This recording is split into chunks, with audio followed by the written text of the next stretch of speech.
Ang gotis pa lang yun! At si KSC, tapos, KSC gets the monkey! KNP, yo, with that spray down! Oh! For him, KSC!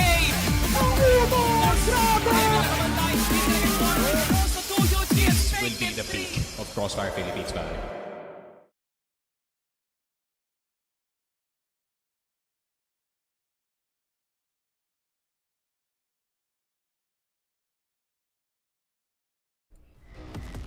At ayan na nga tayo nagbabalik dito sa ating nag-iisang Regionals Finals wherein kung kani-kanina sa ating series no na karon tayo ng kaunting ideya kung anong mga dinanas ng ating mga players at teams ng nakaarang buwan natin.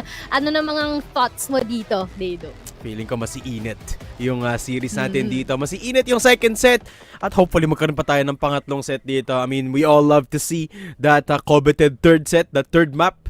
At syempre, the second map. Syempre, doon muna tayo tutungo sa sub-base. I'm thinking this could go either way. Kanina sure ako na Envy was going to take sub-base. Pero after that performance from Woos and Vanguard, feeling ko may chance nang magbago yan, Moji. Yeah, I feel like we've also seen din yung domination ni Woos. I think that's safe to say, no? How heavy yung kanyang naging impact dito. But in order for us to see more of our action, let us check out Sneaky Frog and Bipolar. Anong meron sa second map natin? Ito na nga, no? Second map na tayo, Sneaky, and the action really is keep it on going. And nandito nga talaga tayo sa Cashew Deck. My name is Bipolar together with Sneaky Frog. Sneaky, what a map number 1. Nakita nga natin sila on Compound 2. It was crazy. Woos was all out fragging everybody. Ano naman ang kwento natin sa subbase? Ayun nga, subbase, honestly, as much as I do believe dito sa subbase ng Envy Gaming, no, the experience on this team, especially when it comes to the map, is yun nga, no, one of the, probably the best dito sa liga natin. Yeah. But at the same time, nung Team Secret pa tayo, let's go back a bit dito sa Vanguard. I mean, Vanguard or Team Secret at the time knows how to play itong subbase. One of the few teams that hail from Manila, no, that also does well dun sa mapa na yun. Granted, yun nga, no, dalawa yung Cebuano nila at the time, but they made the map work. No? They can play passive, they can play aggressive, and they can punish yung mga teams kagaya ng Envy. So it really rides upon itong si Nomad and itong si Ared, how that 1-2 punch is gonna work dito sa mapa na to, kasi those openers are gonna be super important, especially pagdating sa mga tight fights natin. Yeah, very much. So feeling ko pagdating sa Vanguard and as well as sa Envy, they might be going for a long push of rounds ulit, just like in Compound. Kasi we did say na it was a possible bigger win or mas mataas ang win probability ng Envy or ng VG doon sa Compound. Now it's a base. You just said na Envy ngayon has that, you know, upper hand. They are in that upper echelon kapag pagdating sa sub base. Pero with Secret being that this team na from Masters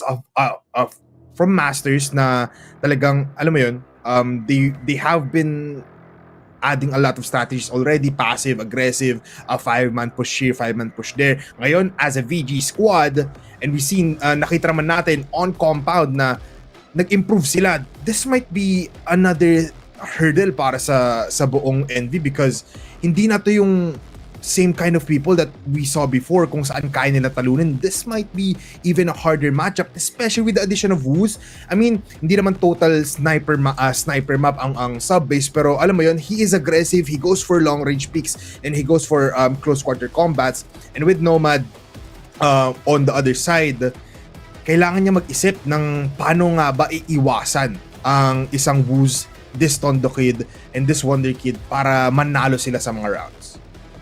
Yeah, and I think one of the key things as well para dito sa particular na matchup natin, considering that naglaban na yung mga teams na to actually in the inaugural season dito ng CFS PH Impact from last year. Vanguard, you know, being Vanguard pa rin, nandun pa si Jamero and Kid from Hell at the time, and itong Envy was Herbie Gaming team, no, minus itong si Tanggol, who is now being occupied yung spot na yun by Mr. Heck. So, both teams are very familiar with each other pagdating sa mapa na to. I mean, nung impact pa lang from last year, they already know how powerful VG can be pagdating sa mapa na to. So still, Envy still has to tread carefully dito, pare, kasi ayun nga, no, you give Vanguard just a smidge of momentum, pare, and they're gonna go a mile. Yeah. Let's see if they really will be as powerful as we foresee them to be. VG ngayon will start on the GR side. BL muna ang Envy. And this is what we expect from them. Both teams respecting each other. Hindi muna, alam mo yun, hindi not going towards vents, not going to second mids or passage, or even a lot of MR aggression. Pero heck, in this position, Tetsu nasa taas daw ng mga ilaw dito. Yeah. And gonna have to be careful kung ikaw si Heck dito. This is a two-man job para i-clear itong boost within the light. So you're gonna need someone to flash all the way from far back dito sa MR to get that pop flash going. Pero instead, Heck just gonna opt out dito sa may machine room natin. Magbabantay lang naman siya. I think it is more about yung space creation dito sa may second mid, going into that A site. Pero depende pa naman. Look at how heavily guarded Shutter is, man. May isang tao sa DR, sa Shutter, isa dito sa CR.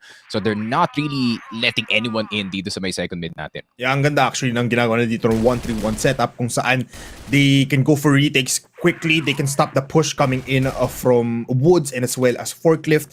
And just good aggression para sa kanila. Good placement of players. Pero ngayon, it looks like Envy will possibly go towards Luwag. Mabilis ang push ata to. Pero mukhang gagawa muna ng distraction plays Heck and as well as si Ared dito sa mid and on towards MR. But it's a matter of, 10 seconds na lang before they push out because time is ticking. 47 seconds on the clock. They're going in. Not a lot of flashes. And the first contact will be Dracifer on A. But now, looking towards Ared to possibly flank up this mid position. Dracifer now with a TRG. 35 seconds on the clock. Flashes not gonna be committed as early as they push. Pero makakuha siya ng isa. He goes for the flick. Good on shot. towards CJ. A good shot for him. Tatlo agad ang maubos for Envy. At ngayon, Ared pushing himself to the limits. Pero they will fall down simultaneously. Mag-iisa pa rin naman dito si Nomad. He does have the C4. But with a lot of grenades being spammed out dito sa CR, mukhang mahirapan siya to maybe plant the bomb. At siya ay na-overruled na dito. Kid from Hell takes the last shot. And first round goes to the hands of VG.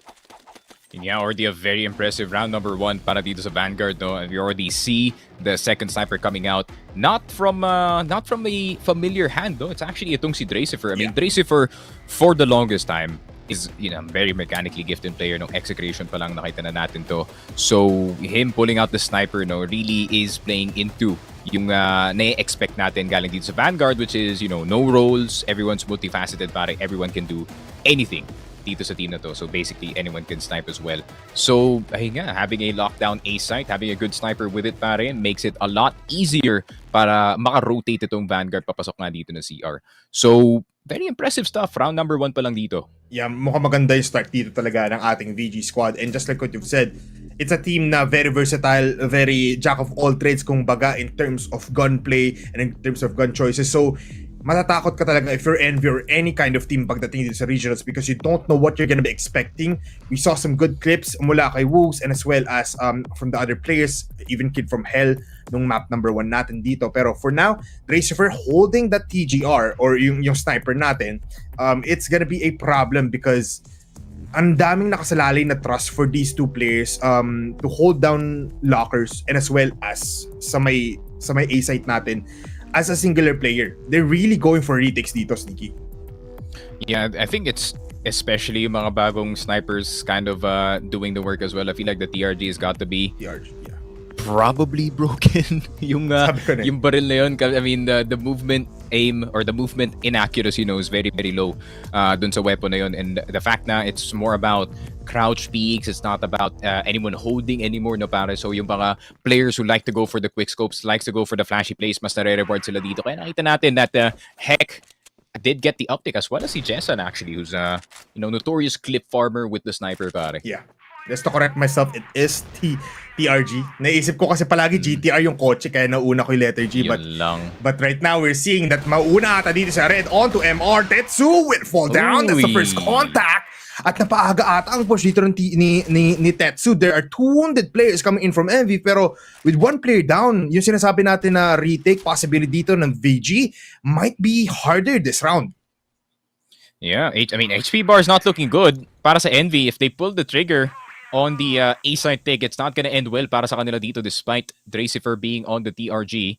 But a Kid from Hell looking for opportunities dito sa B-site natin pero hindi pa rin gumagalaw yung Envy. Doesn't really have to. I mean, 1:33 and Wow. alam mo naman yan. There we go. Tracifer's gonna go down and I like na nag-hold dito yung Envy, no? Kasi alam nila na merong isang VG player na mag-ahanap ng pick-off dito. Yeah, very much so. Alam nilang wounded sila. Alam nilang at least pag nag-push ang isang VG player, they might get a kill pero they put a lot of trust as well on Heck on getting that kill mula sa luwag. A lot of aggression dito. Bumagsak si Ared. Oh my goodness! From the heavens! Para siyang kalapating binaril sa langit. Yun lang. Up he goes, down he goes as well. Speaking of down, Nomad CJ? will go down para CJ trying to go for the entry. Does get itong si Woos. STRL still live in the line dito sa loob ng passage. Wow. Napaka-low ng HP ni CJ but it doesn't matter. The EBR is shredding anyways. Kid from Hell. Last one left alive. Gets NL. Doesn't get CJ. Finally gets him. Gets him on the bottom of the spray pare pero si Heck nasa kanyang likod. No information on the last sniper and Kid from Hell is run away from the C4. Alam na lugi siya dito pagdating sa fight. USP in the hands ni Heck, the best pistol in the game. And it is a C4 plant pare. Problema nga lang para kay Heck, he has zero information kung saan magagaling dito si Kid from Hell.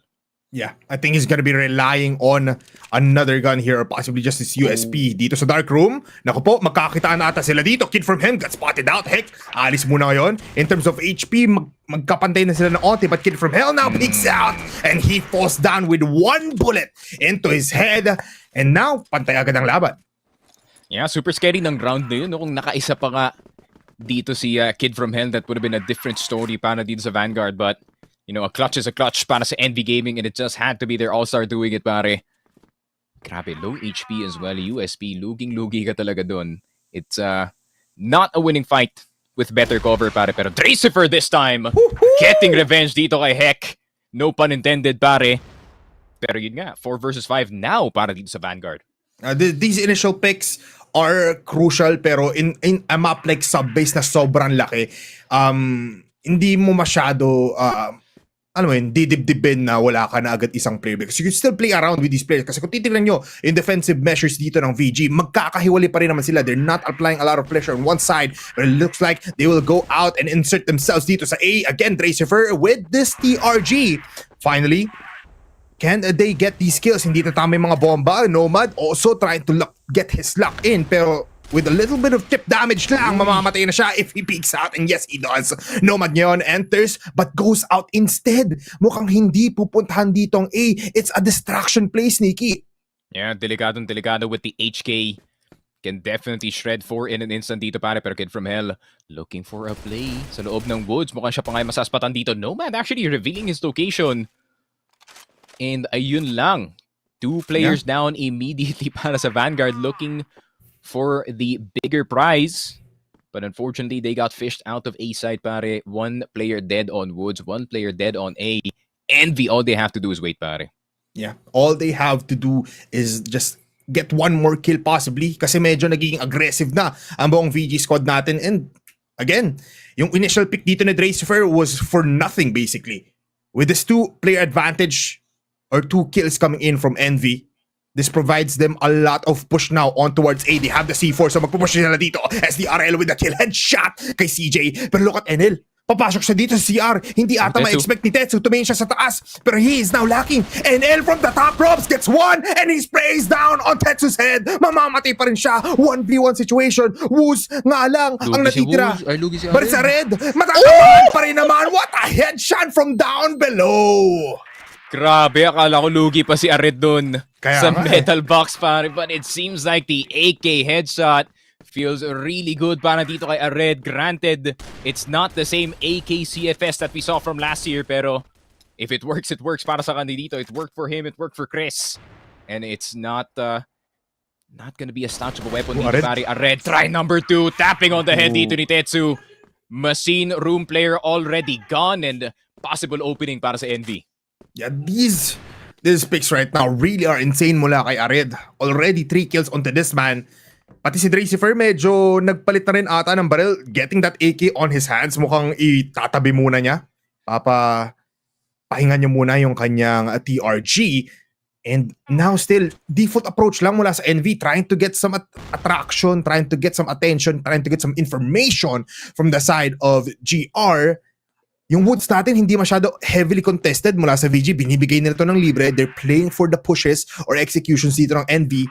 And now, it looks like they wanna go here in second mid. Tahimik ang ating laban with one player down already for VG at si Wooz. Very much low HP. Parang ngayon, yung kaba nasa side ng VG. Yeah. And BG now staying within their means, but they don't have to extend too far forward. No, I think they learned their lesson. Trying to go for any picks can result in something bad, and it seems like Kid from Hell wasn't there for the lesson, pare. STRL double spray on the HK, gagana yan. And Woo's even getting si Heck. All that sudden, 4 players fall para sa Envy. Thanos snapped out of reality, pare. Natira na lang dito ay si Red na manggagaling sa CR4 drop in the middle of nowhere. STRL will trade his friend Tracifer 2-2 Vanguard. Grabe, in a span of 3 seconds pare, naubos yung buong Envy team.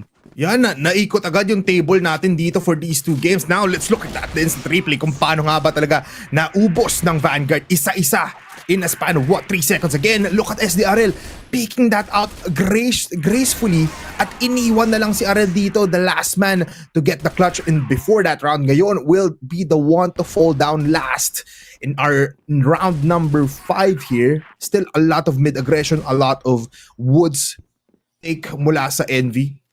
Pero this is bad because hindi na ngayon hindi talaga lumalabas ng sights ang VG. Again, Tetsu very much low already, but he is just gonna be sitting pretty here dito sa may events natin or on CR. And all Envy needs once again is those 2 players. Tapos wag nilang hayaan makakuha ng double kill muli si SDRL.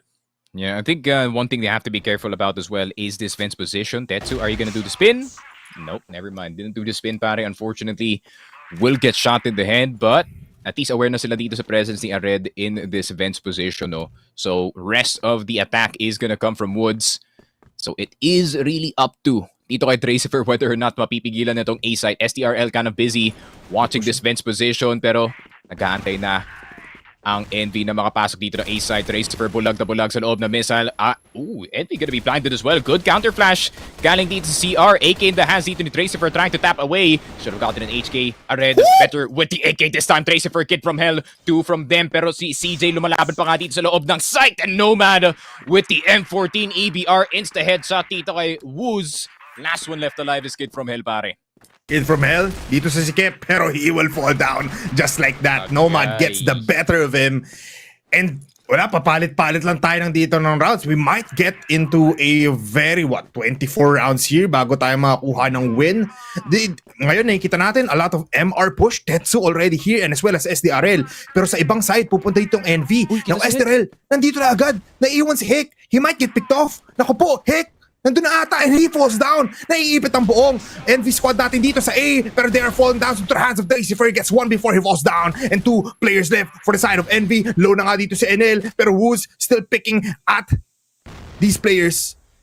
Looking towards a shot of a lifetime ulit, pero si Tetsu nasa likuran, buhay na buhay. Enables himself once again, and now look at Arid. Another headshot onto this man. He's been so online. So on point with these shots. It's all up to Wooz, pero si Nomad Gaon is always the guy to get the last kill. And this is now the 4th round para sa Envy. Grabe, it's looking like 2024 again para dito kay Red at Nomad. The 1-2 punch para sa Envy Gaming. Penetrating itong A-site and the headshots time and time again para dito kay Red. Even switching to the old trusty AK-47 pare. Something that feels more familiar para sa kanya dito. And it's been doing wonders for the entry ng Envy. And ayun nga, it's the ball of offense na hindi nila makatch itong VG. It's always one dude on the side with one counter flash. But they need a lot more help, especially pagdating nga dito sa A-side natin.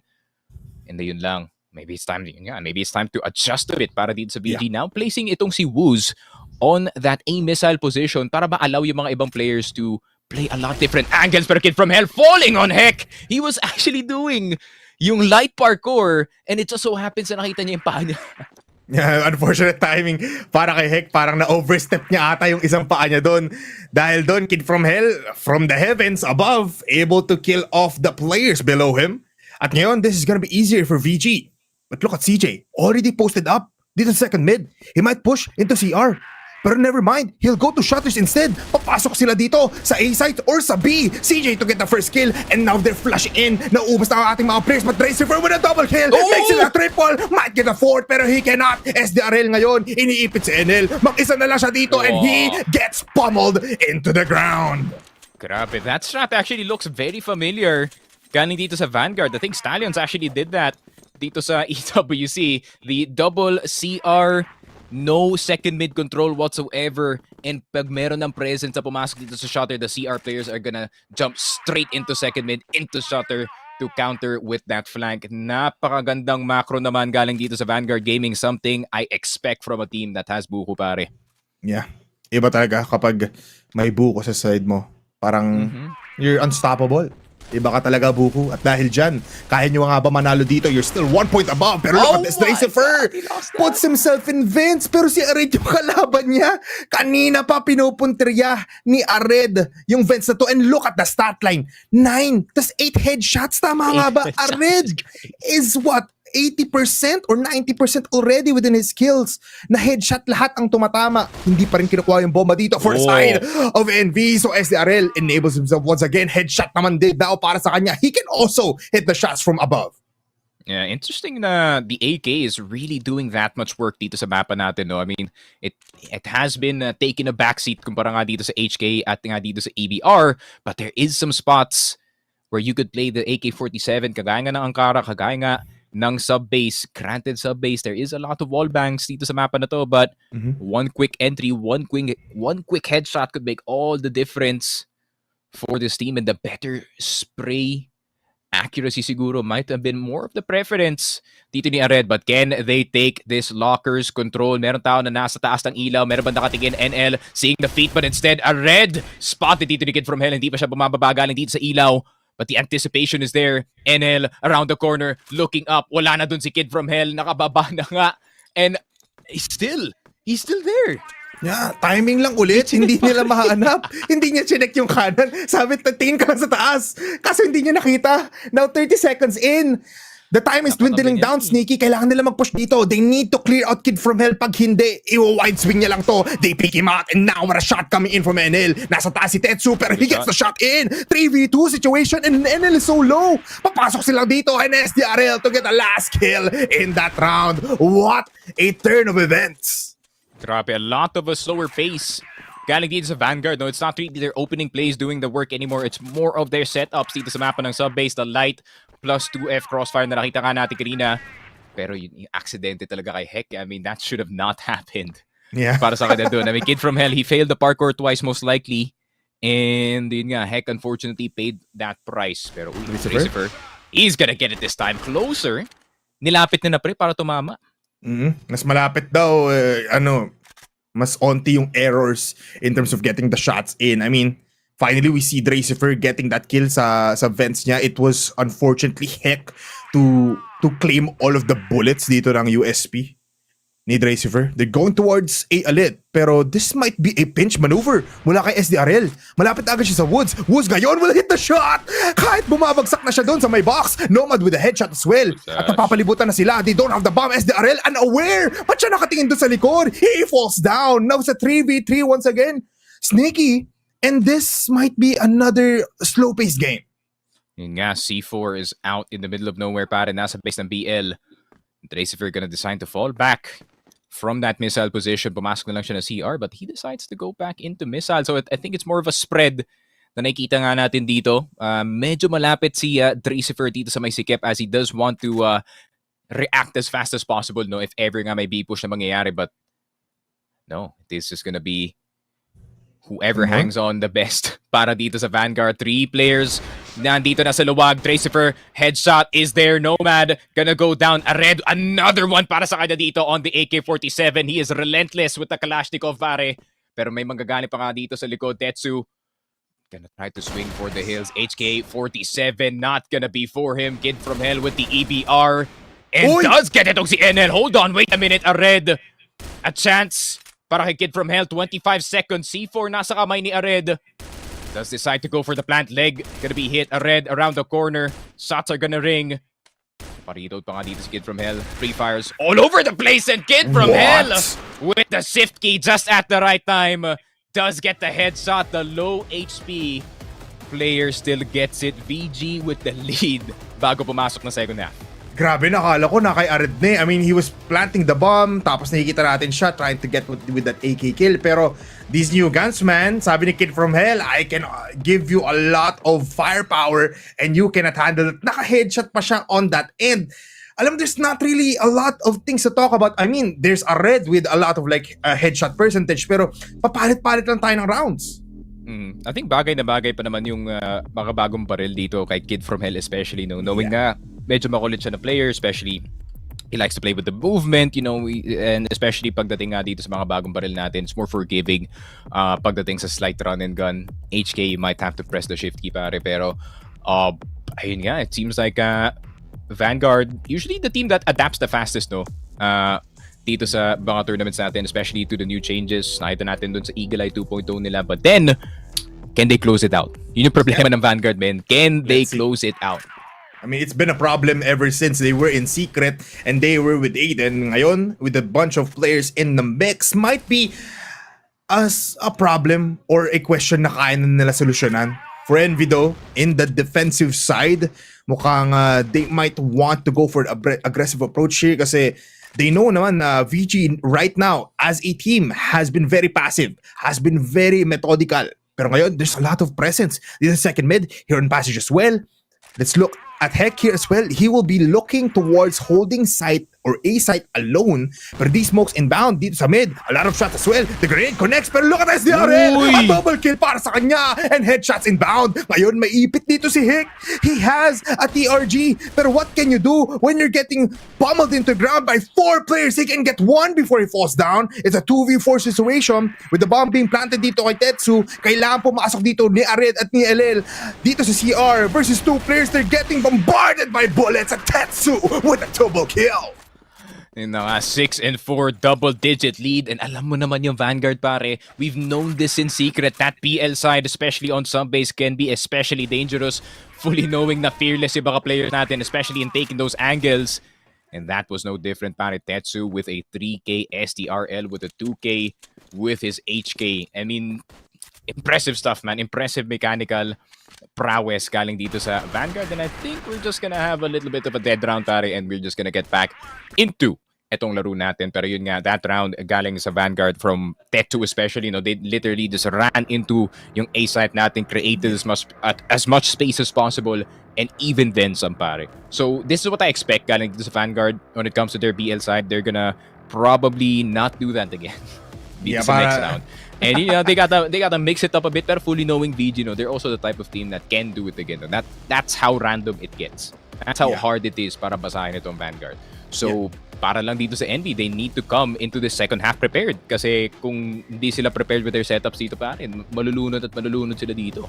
Totoo dyan, Sneaky. I mean, they need to be stable in terms of defending these spots. I mean, mukhang palaging i-aggress dito ng buong VG squad, yung mid, second mid, as well as Woods, or even Passage. Mukhang they wanna go for a mid approach, tapos let's look at what site is gonna be available. Kanina nakita natin, they go towards missile, naipit nila sa Heck. Multi-prong approach, hindi nga natin na-realize there was someone actually in Luwag amidst all of the pressure. So talaga nakikita natin na full of surprises ang ating VG squad, and they are really pushing it towards the limit. Pero for Envy, I mean, all you have to do is, again, be stable, be ready for any kind of things, and wait for them to get into your line of sight. Because if you are gonna be the ones that are really, shifty in your movements, mako-caught off guard ka kasi one way or another, nasa tabi mo na yung buong VG. Yeah, I think what's important as well para dito sa Envy, I think VG, especially when it comes to the second half, they're gonna do a lot of bait plays, pare. So, try not to bite on some of these nades too much, man, especially knowing na, lahat ng lineups dito sa sub-base is probably studied by the other side. Pero para naman sa Envy, at the end of the day, they're still the team that is experience pagdating sa mapa na sub-base. They live in a sub-base region, so makes sense na they would have some firepower, especially pagdating dito sa GR side. I think para kay Heck especially, dito sa second half, I think he is gonna do better kasi sub-base, alam mo naman, medyo masikip yung mapa. The only realistic sniper fights are Woods and MR at times. And Yeah. there's not much available opening fights para dito sa mga snipers. So, I think Heck is having a hard time trying to contribute dito sa game natin. Yeah, I believe so as well. Kasi kung titingnan natin, he was holding, tama ba, missile alone? I mean, nakikita naman natin yun. Dracifer was also doing that as well. And other teams also do that. Just like as STS, EVOS, and even Execration. Pero for him to be in that spot kung saan he thrives off, alam mo yun, pressure within his teammates, tapos siya yung kukuha ng advantage for them. To be that lonely man instead, tulad ng kanina, may ipit ka lang and you're gonna be overwhelmed by the many pressure ng kukunin dito ng VG, and you don't want like one pick lang coming in from Heck. You want at least two. So they need to enable or gamitin lalo si Heck in the beginning of the rounds to maybe get more kills. But right now, let's get back into the action again. 6-5 ang ating score. VG now are gonna be pushing towards MR, pero look at Envy, gonna be pushing out as well. Uy, actually expected, and that's gonna be a straight up run. Papunta nga dito sa A side. Heck gonna be alone once again. He's gonna have to run up the stairs. And that's gonna be a freebie plan. Tignan mo naman yung mga ibang VG members. They're gonna keep the other defenders busy dito, pare. Yan, naipit nga lang dito talaga yung dalawang players natin for Envy. So they look at the other way. May ipit ulit sila coming in from Dracifer. But right now, look at the shots coming in from SDRL. Parang firing range lang once again. It's like a driving range dito sa golf side. Pero SDRL, oh my goodness! Kid from Hell gets that kill. Pero the pressure alone was enough for him to get this win. Wooz with the kill as well. And now, Nomad alone in CR. Naghiwalay sila dito ni CJ. Can he go for the clutch? Wooz might know something is there. He doesn't have any utility. And now SDRL wreaks havoc. 3 kills in this round alone. Yun lang, Envy trying to throw a curveball no dito sa mapa natin by pushing itong machine room. But at the same time, 3 players running into woods. As soon as they hear na merong presence na nagpo-push papasok dito ng machine room, that is an immediate reaction dito sa A site. Dire-diretso lang dito kay Heck. And a risk, unfortunately, not paying off para dito sa Envy. And would have been better siguro if there was a bit more of an aggressive presence galing dito sa woods. But at the same time, yun nga no, that's a 3-man force running at woods galing nga dito sa VG. So, fortunately, para sa Envy, hindi gumana yung coin flip nila. Yeah, I mean, kung magpupush ka ng isang side, you have to push another para at least you have that investment. Heck with a kill coming in from Kid from Hell. Pero si Tetsu ngayon, nakalagpas sa sight of line dito ni Heck, and he falls down. Hello? Oh my goodness! 2 players in B gets taken out in an instant. Hindi tumatama ang shots coming in from Wooz. Pero ngayon Tetsu, again, abling himself to get one more. Ared alone versus 3 players. Pero saktong-sakto ang positioning dito ni Tetsu to get him one more, and 8 rounds na agad ang VG. Ganda ng sistema doon ng VG, pare. I mean, dire-diretso lang. Granted, namatay si Kid from Hell. He's the entry. That happens. Pero dumiretso dito ng 2F itong si Tetsu, and after that peak, natural lang naman na magre-react dito si Heck, and then nag-peak dun si Wooz. What is this macro galing sa VG? They are playing out of their minds dito sa sub-base PL side. Yeah, isa silang team basically, and really the improvement just keeps on being seen for them. Hindi ito yung nakita talaga nating team. And this might be another push or the first push dito sa passage. Ared, alam niya ata dito, he might be ready. Isang spray lang dito with the AK, gets one, pero Tetsu with the trade-off. Nomad na mamatay din at simultaneously dying. Naubos ang players ng Envy. Alam nila na nandun yung VG. Pero si Heck, ang huling mamamatay. How did that work? Grabe, in-expect yata ng Envy that there would be flashes, smokes, nades, something to symbolize a push dito sa may passage, pare. But unfortunately, it was all contact, all dry para dito sa VG. Speaking of dry, pare, Tetsu nagmamadali papunta dito ng ace site. 2 players on this equip position, pero Nomad, the nades are gonna start to fly dito sa ace site. Mapapabalik dito yung Vanguard. They're not gonna decide to pull the trigger on Aegis yet. Tamang presence lang naman. Yeah, ang ganda ng ginagawa dito ngayon ng Envy. They don't wanna give this site for free. So marami agad silang pinaput here in CR for that long range position. Nomad ngayon makakuha ng kill. What a peek coming in from him. Big balls on this guy. Pero si Enel ngayon, this is what we want for Envy. Gusto natin sila maging aggressive in multiple sides. Dracifer will be caught off guard. Pero makakuha pa din siya ng kill. Now B is for their taking. At ngayon, Envy have been on the other side of the map. Yun lang, Tetsu. Careful around those windows, bud. You might be spotted. And ayun na nga yung sinasabi ko, Nomad and CJ will get both Kid from Hell and Tetsu down. Wala pang reaction galing dito kay CJ Nomad. Gonna try to fight his way into the side. Tracifer with the AK-47. Learned his lesson galing dito kay Ared. This weapon might be better than expected, pare. Pero this could be a good position para kay Tracifer. Spots one on the outside. Pero yun lang, does get sprayed down. Known entity dito si Tracifer. It's gonna have to be a fight. It's a shutter.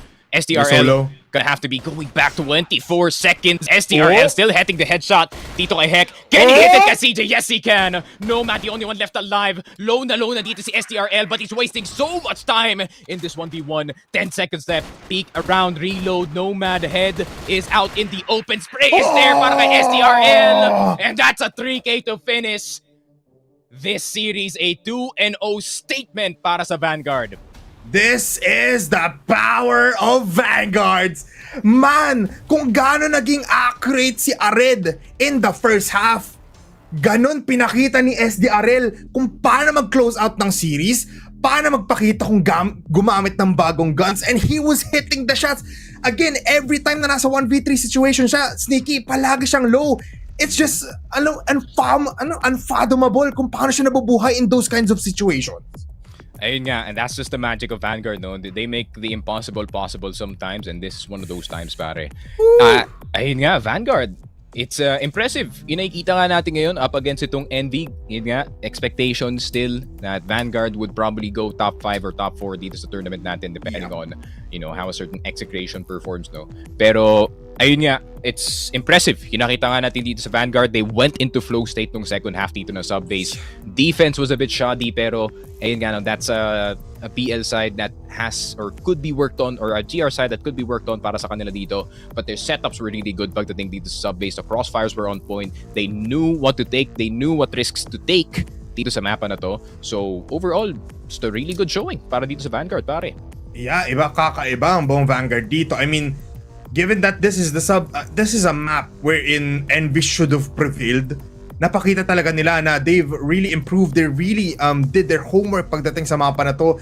Ang dami natin nakitang plays. Actually, in that BL side, for Vanguard, nakita natin na multiple plays here and there. They were pinching everyone into their corners, na overthrow nila yung positions dito ng Envy. And that was their winning moment. Nakita rin natin, Wooks was not the same kind of Wooks na nakita natin in Compound, given that, again, hindi naman talaga sniper map ang sub-base. It is in some points, pero it's the riflers, man. It's the riflers and the entry fraggers to get the kills every time. Yeah, for sure. I mean, especially, I feel very low-key bad para dito kay Red, but hey, this is what it is, man. Yeah. Sometimes you carry, sometimes you lose. Yeah, sometimes you lose, but right now, it's gonna be 2-0 in the favor of VG. Let's go to our panel. Mochi and Daedum, kayo naman. Alam mo, men, I don't know how the discussion happened dito for Vanguard. Sino nagpasok dito kay Dugs, and how all of their newer players has been integrated there. But all I can say, that is such a wonderful decision for them to take. And it's working. It's working para sa Vanguard. No, sorry, about to say Team Secret. AR, such a unit. I mean, you could see in sub-base. I mean, in Compound, I was still a little bit 50-50 pa rin between the two teams. Pero by the time we went into sub-base, by the time we went into round number 10, round number 11, sure na ako, Vanguard has got this season figured out, has got this team figured out. And but what can I say? Feeling ko pataas lang yung trajectory nitong roster na to, no? The players fit together like a glove. They really complement each other in terms of play style. And more importantly, ang ganda na structure ng play style nila. I mean, Sneaky and Bipolar were talking about it a lot sa daming set plays. And there were moments where you could see how much planning went into a thing that feels like parang isipin mo, yung isang round na nag-push sila, isipin mo, parang nag-push lang sila But the fact that they didn't use any flashes, the fact that they knew exactly where to push to catch Envy off guard is a statement. This is a statement. As Nikki said, this is a statement win in sub-base no less. Mas maganda pa nga yung score nila in sub-base compared sa unang mapa, no? Yes. And it's super impressive. Super impressive. Super impressed by Vanguard.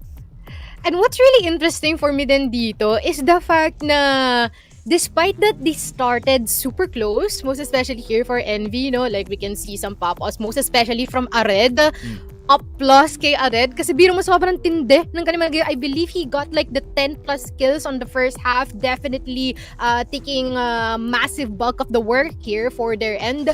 But let's check out din ang ating highlights on this one kasi it's definitely undeniable how Woods has been able to contribute, and as well as lalo na itong si SDRL, no? Most especially with the crucial kills and even just asserting dominance on their counterparts, definitely prevalent dito sa kanilang laban. Exactly. And it's interesting too, no, na typically you see when you see the players of Envy, it's the snipers taking the spotlight. But somehow, some way, Vanguard was different. They were able to actively avoid, no? Talagang hindi naman sa masama yung performance dito ng snipers ng Envy. It's just that Vanguard catered a playstyle na feeling ko specifically targeting the snipers dito. It's interesting and it's effective. Dito sa sub-base, which is a refreshing sight to see. Vanguard taking more of a brainy approach. Shout out to the coach nga pala dito, Yon! ng Vanguard. And you can see the amount of work talaga. Not just when it comes to working the players, but when it comes to working the strategies for Vanguard. Alam mo man, kung masasabi ni Buko na nagsasawa na siya sa akin, hindi tayo nagsasawa sa kanila because every time they get into this arena, nakikita natin gaano sila nakakapag-improve. But let us check out ang ating statistics from here on. Wherein definitely talaga nung nag-outshine dito si Ared dito on the side of NV Gaming, and as well as ito si Nomad is one of their key decision makers for their team. But on the other hand, definitely much more distributed and much more powerful. Ito si SDRL with a 2.22 KD man. That is insane. And I think a testament to just how macro-oriented, how map playstyle-oriented dito yung Vanguard is yung smokes per round dito na stat. Tignan mo, compare mo, Mochi, between these two teams, Vanguard versus Envy, yung average na smokes per round dito ng Vanguard is siguro twice by quick maths dito. Twice or 3 times even almost. And the sniper dito, Wooz, has a 0.6 smoke per round average. Halos every other round nagsasmoke siya dito, no? Which is insane to think about. There's so many angles getting covered up here on both BL and GR sides. Kaya ramdam mo talaga na na-choke out dito yung snipers. If you take a look at the numbers of NV Gaming, si Ared tsaka si Nomad yun una. Sila yung riflers but the others not necessarily so, because it's so hard to find the long angles. Next level yung utility use ng Vanguard in sub-base. Not to mention the rifling, the shooting. Si Kid from Hell lang yung less than 1, and even then ang lapit pa rin sa 1 ng KD niya dito. SDRL with a 2.22 KD, I think siya naman. Grabe. Dito, Ayan na. I feel like sobrang prevalent and obvious na rin with the current stats na nakita din kanina na from our set summary, and as well as yung mga what do you call this, mga performances that definitely tumatak sa mga utak ng nakararami. Pero just in a bit, I believe makikita natin yung mga highlights dito ni SDRL. But going back din sa sinabi mo, when it comes to like the utilization usage on their end, definitely gives us a better idea kung gaano nila binibigyan ng importansya yung control sa mapa specifically. And just by looking at how SDR has been able to perform, how the decisive sprays and as well as the kills and even position taking here, definitely catching the opposition off guard, showing lang talaga kung gaano katindi yung kanyang naging impact dito for Vanguard. Yeah, and the nicest thing to see for me is hindi reckless yung pagiging aggressive dito ni SDR. Napakalinis pa rin ng playstyle. And there are your match results. 10-7 sa ating Black Widow, and then 10-5 Black Widow Compound sa ating unang mapa, Compound, and then 10-5 naman sa ating sub-base map, with Vanguard taking the cake with a 2-0 start to our day. Akala ko my mistake. I know I predicted a 2-0 in favor of NV Gaming. I'm sorry, Vanguard. I'm sorry, Whoops. I was not familiar with your game, and now I know. Nagpakilala, no? Grabe, parang medyo napahiya tayo sa mga prediction natin. Pero yun din naman din talaga yung gusto natin, no? Just keep on coming. All of those unexpected stuff. Kasi that definitely gives more life dito sa mga broadcast natin. And of course. Hindi na natin nakikita na, uy, kaya pala nilang gawin yun. Ganon na pala sila katindi. 'Diba? But also worthy and massive shoutout pa rin dito for our teammates and as well as members for NV Gaming kasi Of kita course. naman din natin yung performance ni Hek, yung performance ni Ared specifically, which is kanina pa nagpa-pop up, which is reminds me kung meron siyang mga ganitong similar episodes back in Masters, which is amazing. But I really do hope that they can find more structure as time goes by. Pero tignan na natin kung sino ang ating match MVP for this entire series. Kung matatanda natin, Mochi, yung Set 1 MVP was Wooz. Yun! Set 2 is SDRL at yun na nga, si SDRL ang magiging match MVP natin for Vanguard with an average kill to death ratio of 1.83. Yung nakakatakot dito, Moch, yung headshot per kill average ni SDRL. 0.73. Absolutely insane. And it's where has this man been? This guy immediately taking the spotlight day Ba't 1 ngayon pa ka lang. lang, Char? Ayun nga eh. At saka ito, already a better start to this tournament compared to Masters, no? Talagang up until the end, marami tayong tanong nung dun sa Vanguard, dun sa Masters. But I think Yes. day 1 pa lang of regionals, sinagot na agad nila lahat. They are here to play, they are a threat, and you have to watch out.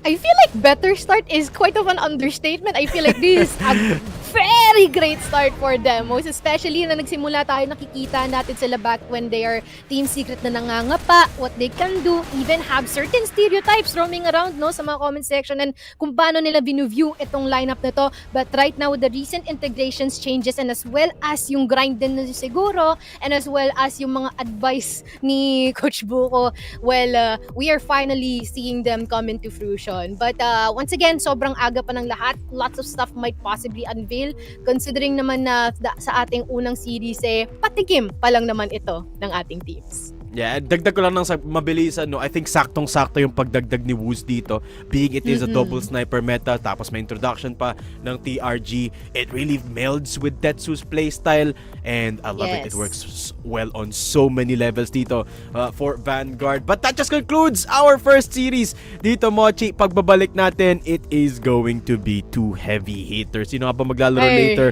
It is EVOS and Team Stallions. Pero huwag kayo mawawala. You're not gonna want to miss that. This is Datum and Mochi for Regionals. We'll be right back after this.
KSC gets the monkey. KNP, yo, with that spray down. Oh, and here comes KSC.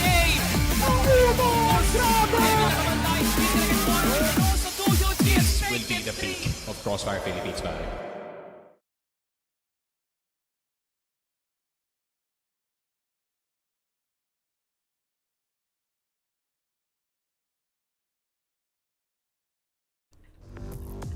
Magandang gabi sa inyong lahat. Tayo nagbabalik dito sa ating ikalawang serya ng ikaunang araw ng CFS 2025 Path or Regionals Finals. At kami nga pala ang inyong panel, Mochi at Dadong nga pala na magseservisyo sa inyo patungo sa pagpapakilala na kung sino maglalaro for this series. Kung hindi pa naman ba obvious, di ba? It's going to be Team Stallions and EVOS na kaagad, men. Wala nang intay-intay ng group stage, wala nang intay-intay ng playoffs pala, rather, rekta na tayo agad dito sa ating round robin.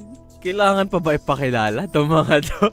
Of course, this is the two heavy hitters, the two international representatives. Ang dalawang team na pinadala natin sa EWC at sa Grand Finals most recently, no? And yes, they are no joke. They are serious about the group stage. And I can't wait to see anong mangyayari dito.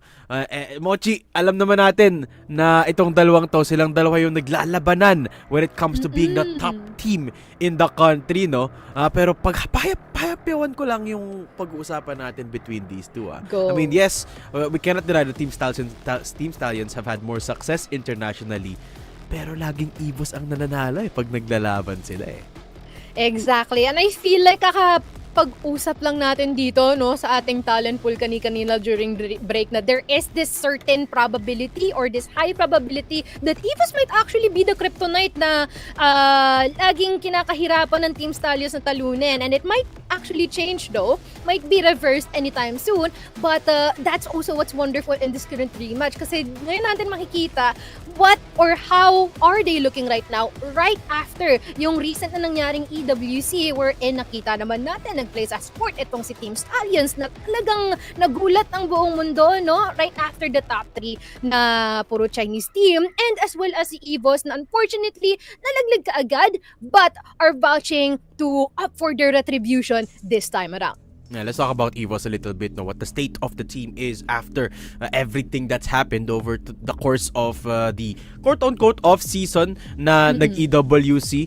They are, of course, still on the same roster. Wala namang nagbago sa roster nila. But this iteration of the meta has been quite interesting for EVOS. Marami silang ine-explore na iba-ibang possibilities, not just in the strat-making department, but also in the weapons department. Now, I've seen a lot of the opinions about this, and it's been mixed, to say the least. Hindi lahat nag-a-agree. Sabihin na lang natin ganun. Hindi lahat nag-a-agree sa ilan sa mga experimentation na ginawa ng EVOS. So, ang malaking tanong, Mochi, anong ipapakita nila sa atin ngayon?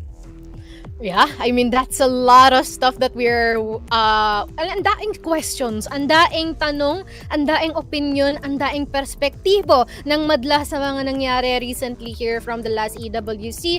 And I think na magkakaroon tayo ng clarity this time, most especially na makikita natin na magtatapat sila ngayong araw na ito. Kitang-kita naman natin mga players, seryosong-seryoso, no, on their, what do you call this, on their zone or in their zone specifically, and I hope that we are gonna see their smiles then later kasi balita ko pagka talaga nagpa-pump up sila minsan yun yung nagdadala ng kanilang mga laro eh. Well, that is what they're known for, no? EVOS, a team that really loves hyping themselves up, and the one thing I admire them is that consistency when it comes to the local scene. Lagi silang nananalo locally, no? Always on top, always the #1 seed when it comes to these tournaments like regionals, like Masters. Yes, and exactly. And I am actually curious din, no, ano ang meron sa kabilang kampo. Kasi tulad nga nasabi mo, there are lots of grounds of experimentation here.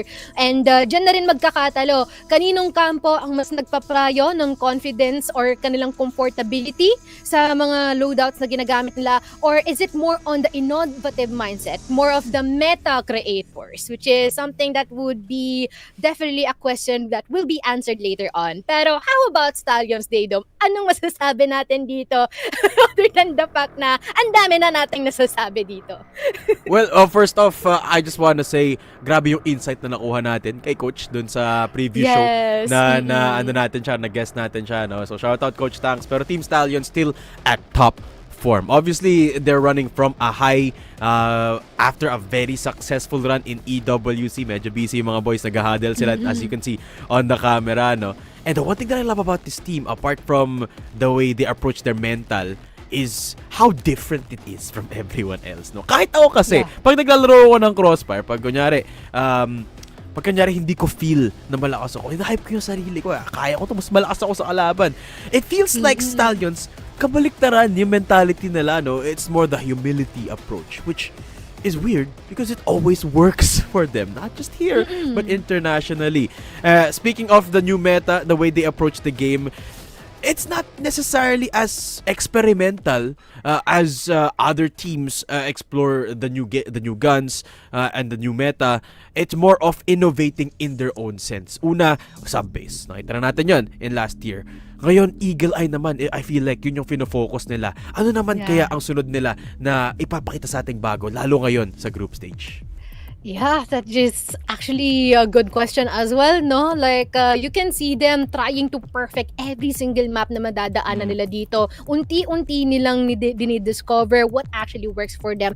And not only that, siguro, they're one of the few teams na talagang nag-i-stick to as long as it works, we'll keep on doing it, diba? Those types of approaches. And other than the fact that siguro na parang, is it second nature? Hindi eh. Parang nature talaga nila na maging unpredictable, most especially when it comes to approaches into specific and most complicated situations that they find themselves in.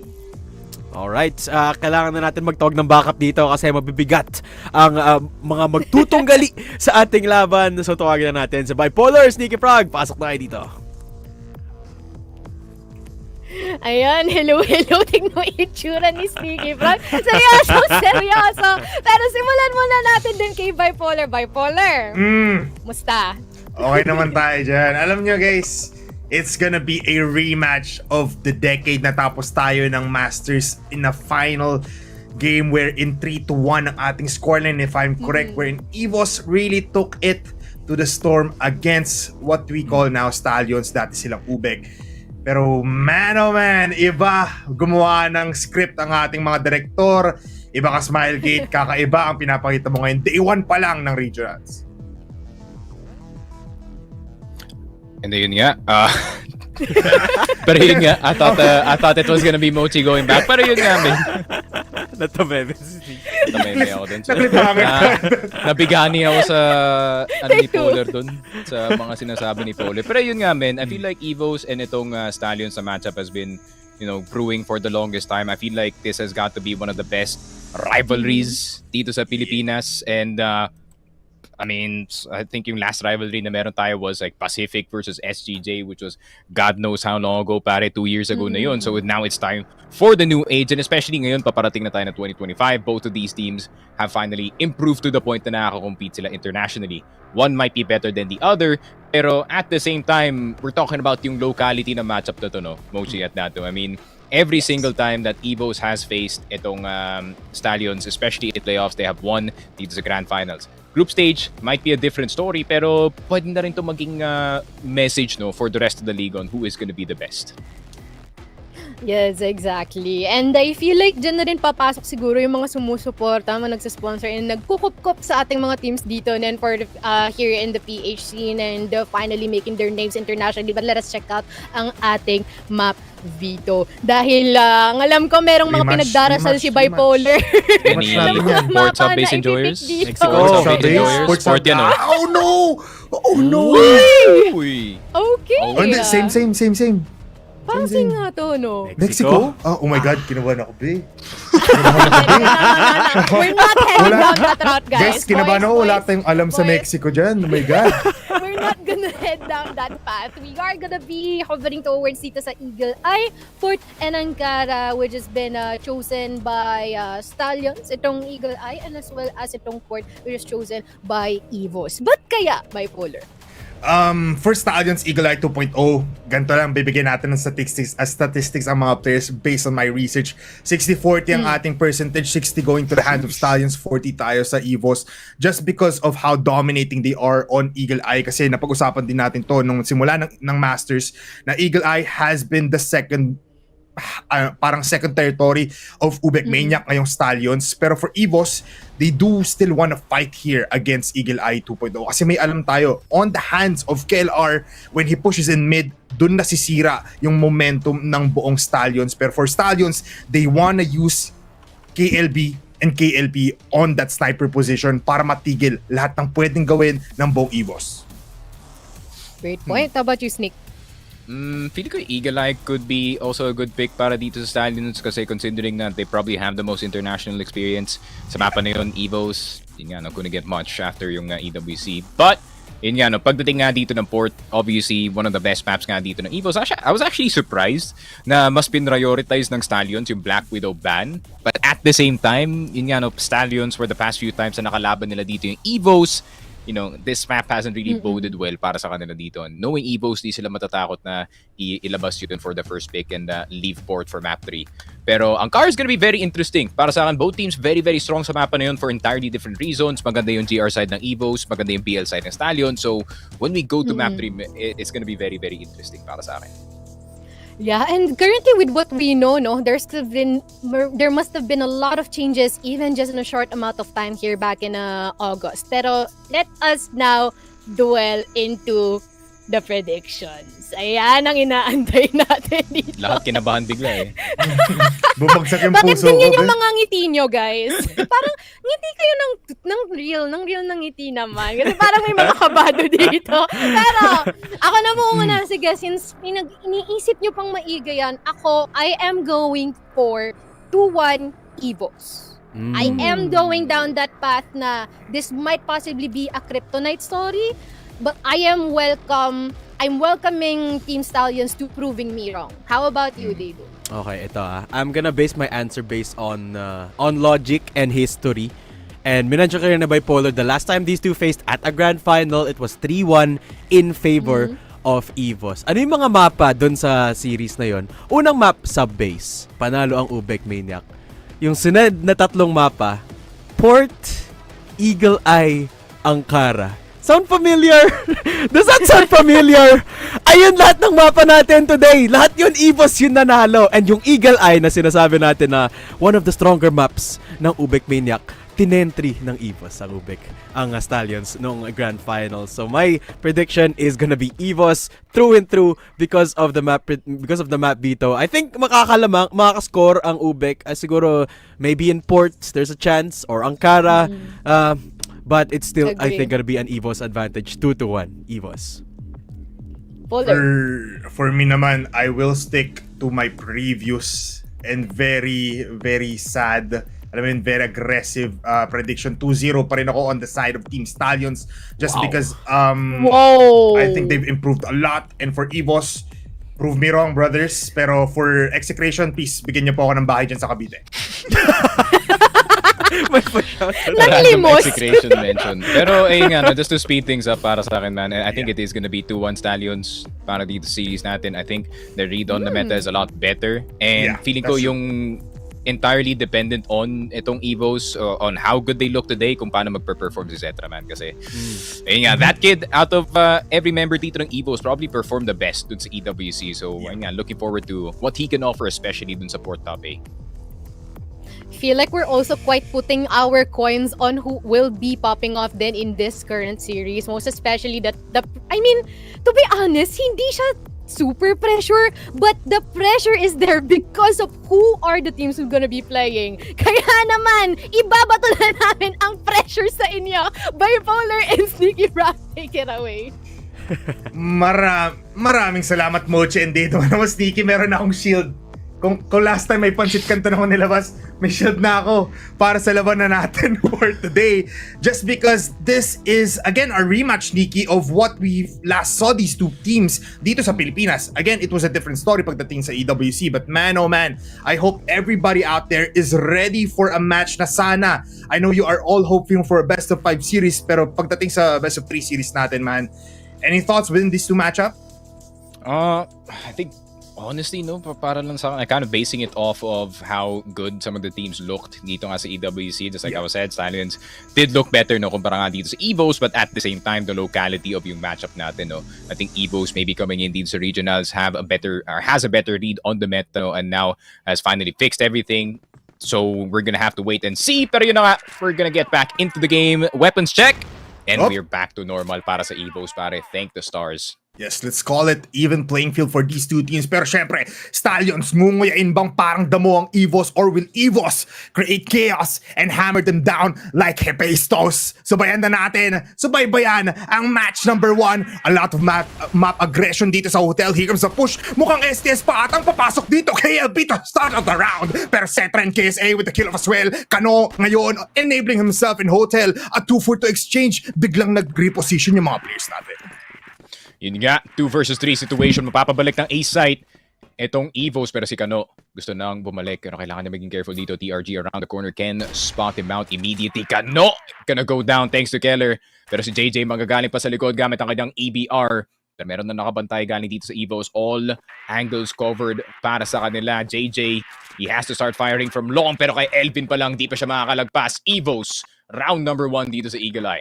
Okay, everybody one round already for the side of EVOS, and this is a comfortable start para sa kanila. Last time that we've seen these two teams battled all out here, naging KLR and etc. show ang mapa na ito. So will they do that again here? Pero now, looking like he will prioritize this mid take to maybe get someone here. KSA with a kill. Setra ngayon, able to spot out KLP on the other side of the map. 2 players down already for STS, and they're crumbling to pieces in just what? 30 seconds into this map. Yun nga, 2 good reads in a row para dito sa EVOS. Anticipating na merong B-long push na mangyayari dito from that bridge position. KLP not aware na meron na palang nakakakat dito sa tower. Zetra getting that free pick-off. Pero grabe naman yung EVOS still not pulling the trigger on that A-side take, fully knowing na merong kababalaghan na nangyayari dito sa may B-hotel. Grabe, they're really trying to draw out yung Stallions from their positions dito. Yeah, very much so. It's a great plan now for EVOS. Palagi silang kinukuha yung mid. Setra taking the tower position, trying to look kung nasan nga ba si KLP, and spots him out easily.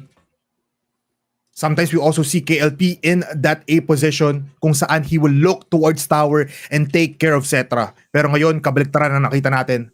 A push coming in from Elvin might start dito sa ating mid area. 1 minute into the clock, wala pa rin tayo nakitang a lot of movement. Lineups muna ngayon to draw people towards B. At gusto nila ko rin dito yung A. Look at the push coming in. 5 players strong. KSA lang ngayon ang very much low in terms of HP. At tumitingin na nga ang ating mga players sa timer. Loy with a beautiful kill. Siya ang humaak ng sniper. JJ able to kill off Setra. Ngayon, open na open ang site for EVOS to take. But look at this. Stallions crumbling in mid. Elvin versus 2 players. Loy, JJ muli ang tatry para punteryahin ang isang player ng EVOS. There's not a lot of time for Elvin. Gets picked out and Loy gets that kill. Grabe, even Lloyd starting to pick up yung TRG natin. The double sniper meta has gotten its way into Stallions, and it seems like Lloyd is gonna be the one to wield it, pare. And he is just as good. Grabe, really good overall defense para dito sa Stallions. At the same time, EVO's kind of messing up yung kanilang long fight dito. Smoke's nowhere to be found. So it was just free shots para dito sa Stallions the entire time na papasok nga dito yung EVO's, pare. Yeah. It's crazy, Sneaky. Hanggang ngayon, kinakabahan pa rin ako sa matchup natin ngayon.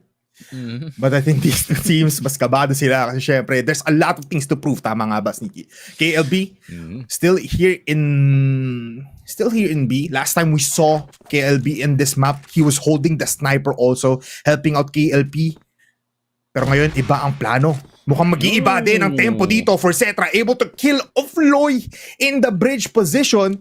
And now, with him falling down, this might be an easy open entry mula sa hotel. Pero it's very, very different for EVOS now na ganito sila kabagal maglaro. Yeah, I think they're really just trying to punish yung active map control na ginagawa dito ng Stallions. Granted, meron pa rin silang hotels control. B-site is gonna be a bit iffy, no? Especially if itong EVOS is staying as far back as possible. It's very EU style yung ginagawa ng EVOS at the moment, pare. Just waiting out the possible pushes dito. Pero Kellar, around the corner, KLB has some help with him. Pero meron magagaling dito sa long. Zetra could make a shot of a lifetime dito, pare. TRG in his hands. KLB gonna be a dead man, pare. 3 versus 5. EVOS. Opportunity para makapasok ng B-side. Pero what can Christopher Robinson do para i-defend itong B-side? Pero hindi pa talaga, men. EVOS is just staying around. Yeah. They're just playing with the time. Everyone is in the edge of their seats. JJ to see someone here coming in for Hotel. Still a lot of HP para sa kanya, pero Setra very much low in HP. Kano ngayon ang magiging pillar ng B. Able to put him in a position kung saan pwede siya pumuntarya dito ng mga players. JJ with a kill. Yobib though, nahanap dito sa Kano. And now naupos bigla ang STS. Setra and KSA connects from mid. Grabe, they're playing with the time. They're playing with yung attention dito na Stallions, pare. Stallions were too busy trying to contain yung push na dito nasa loob ng stairs. Zetra sneaking in from second mid. And EVOS, man, grabe yung tawag dito, nasisira yung mental dito ng Stallions because of all the time that they're taking para pumasok sa mga sites. Stallions expecting EVOS to swing out of the gates fast as hell. Just like this though, Zetra will go down. Pero naandito na si KSA nasa ilalim ng B-site. Pero mapapaikot siya dito. KLB gonna be the one down. HK 417 in his hands. Pero KLB at JJ lumalaban pa nga dito sa loob ng site. Bottom A gonna be occupied. The captain does it, pare. Naubos na dito ang EVOS and Stallions make it 2-2. Wow, that position coming in from KSA. Pumasok lang siya dire-diretso. Yobi to be the last player to be alive there. Kaso nga lang KLB able to spot him out. So palitan pa rin tayo ng scores here. First time natin nakita actually EVOS to push it out before 1 minute and 20 seconds into the clock ang inabot natin sa timer. Setra in mid position once again, pero it's also interesting na nakikita natin to for STS na they're going for somewhat a 2-3 position, 2 people on A, 3 on B, tapos minsan pinapadala nila dito si Kano on that mid position. Pero EVOS not budging, still playing with the time, still playing with the pressure, using time as a weapon pagdating sa labanan na ito. They're going towards Hotel at Siloy has been hitting the shots. But can he perform against 3 players that are ready for blood, that are ready for some onslaught? KSA, papasok. Uloy! Ako po higit spotted out. KSA with a headshot there. Oh my God. Napunta sa ground floor doon si Loy, pare. He right on the elevator, unfortunately. Eto na naman, man. It's that slow map control na ginagawa nga dito ng EVOS. They're just slowly approaching itong Stallions. And Stallions is galloping at them, pare. Pero si Yobib, the Dark Prince is prepared para dito sa labanan. Pero Kano with an opportunity. Turn around, getting si Zetra, but he couldn't get a third. Oh my God, the Wonder Boy is not done just yet. Pero KLP mapapabalik with the TRG. Pero EVOS na naman, it's that slow take that's slowly drawing out itong yung impatience ng Stallions win. Yeah. Masyadong natetest dito ang Stallions. KLP has? Si KSA ata ito eh. Ano si that's his Setra. teammate. Oh, really? Oh, my bad. Mali yung tingin ko. Medyo my fault. Nape-pressure na tayo. 30 seconds onto the clock. KLP has 40 HP in the bag, still has the TRG. Keller though has been dominating dito sa mid. Owns it to his fruition, pero there goes the shot. KLP misses. When crucial times comes in, Keller prevails. Grabe, 3-2 dito sa labanan natin. EVOS. I mean, obviously, this first half has been quite the back and forth, pare. Grabe. Yeah. Nakikita na natin yung strengths and weaknesses ng dalawang teams natin. EVOS, sometimes they do take too long to go for yung kanilang game plan. Yun nga, nag-order nothing sila sa game plan nila. The adaptability ng mga strats na ginagawa nila does not leave a lot of room for creativity, pare. Pero para naman dito sa Stallions, so yun nga, they do get drawn out a lot dahil nga sa passive play na ginagawa dito ng EVOS, but at the same time, sobrang tiwalang-tiwala sila sa kanilang mga individual na players na they're still gonna keep doing it. Kasi ayun nga, if you're not gonna make a play, then who's gonna make a play para dito sa Stallions? Yeah, I get you. And nakita rin natin si Kano able to make a play doon sa Hotel, able to backstab the enemy, and that is what what's great for Stallions right now, hiwa-hiwalay sila, it makes room for creativity, just like what you've said na nilalak right now ng EVOS with their head-on approach into the sites. Nakikita rin natin na palagi silang 5-man, not a lot of lurking, not a lot of rotations from 1 or 2 players. So dahil doon, nadidwindle down talaga yung options nila. But tulad ng sinabi mo, talagang, alam mo, they're winning the gunfights. So nakukuha nila yung gusto nilang kunin without any repercussions. Yun nga, I think yung more dikit na spacing na ginagawa dito ng EVOS, I think they're really trying to counter yung strength dito ni JJ, which is looking for opportunities sa kabilang side ng mapa. And nakita naman natin si JJ, no? Especially pagdating sa mapa ng Eagle Eye. If you allow him to get his lurks, then he is gonna pop off every single time. And JJ is the type of player na could carry a game individually just by himself, and especially with yung bagong weapons natin. The time to kill is so low now. I mean, him with an EBR would be a nightmare for any flank, pare. So I can't blame itong EVOS for playing somewhat of a turtle system na ginagawa nila at the moment, considering na, ayun nga, willing naman yung Stallions na humarap dito sa kanilang turtle, no? Granted, sometimes, it doesn't work, pero may para naman dito sa EVOS, I really think that they're really just trying to make this game as annoying as possible para sa Stallions, no matter how long it takes. Yeah, tama dyan. This start map pa lang naman kasi will set up the tempo for the next 2 maps if aabot tayo sa Decider. And one thing to point out as well is they did somewhat of a similar playstyle nung nakita sila sa port in Masters, kung saan they are avoiding KLP as a strat as well. Kasi if you don't give that line of sight to KLP, hindi mapipigil yung push nyo. That's why we see them always going towards that B position, going towards hotel. Kasi that close quarter combats, doon nagpo-perform si Cetra, doon nagpo-perform si KSA. And even though nandun si Loy again in that hotel position, doon sa may reception area natin in the lobby, wala eh. Parang, it's not really their strong suit, kumbaga. Oh, I think one of the main problems ng EVOS is possibly gonna be itong si KLP, no? I think KLP, especially pagdating sa kanyang top A positioning, has got to be one of the hardest snipers to remove dun sa positioning sa top A. Kita mo naman kanina, Zetra was trying to go for a jump nade, even he got punished earlier, no? I mean, with that and yung, let's say, really good teamwork na ginagawa nga dito ni Stallions, so as long as they keep KLP in a safe place dito sa A site, they're gonna have that lockdown every single time. Pero ayun nga, no, EVOS obviously weighing yung kanilang options, making sure that they can use all 2 minutes and 30 of the timer, pare. And ayun nga, they're gonna find the spots every single time. And yun nga, no, yun lang talaga yung problema dito ng Stallions. Aning lang sila minsan, someone has to make the opening play para sa kanila dito. But ayun nga, just maybe a bit of a conversation with the coach. Baka sabihin ni Tanks, hey guys, let's calm down. Hindi naman sila masyado nag-forward dito. Maybe we can go for some information sa hotel or maybe dito sa A-long, pero let's not try to overplay yung hand natin kasi Stallions are in a pretty good spot. Yeah. I mean, di pa naman talaga malayo yung mga rounds natin. Di pa naman talaga nagkakakitaan ng big plays from each other side. But I want to talk about just Yobib right here. His performance has been very much great in terms of this map alone, getting double kills, getting multi-frags as well on the other side of the map or in those encounters. Yobib, still contender pa rin ba natin on that number 1 spot, Sneaky?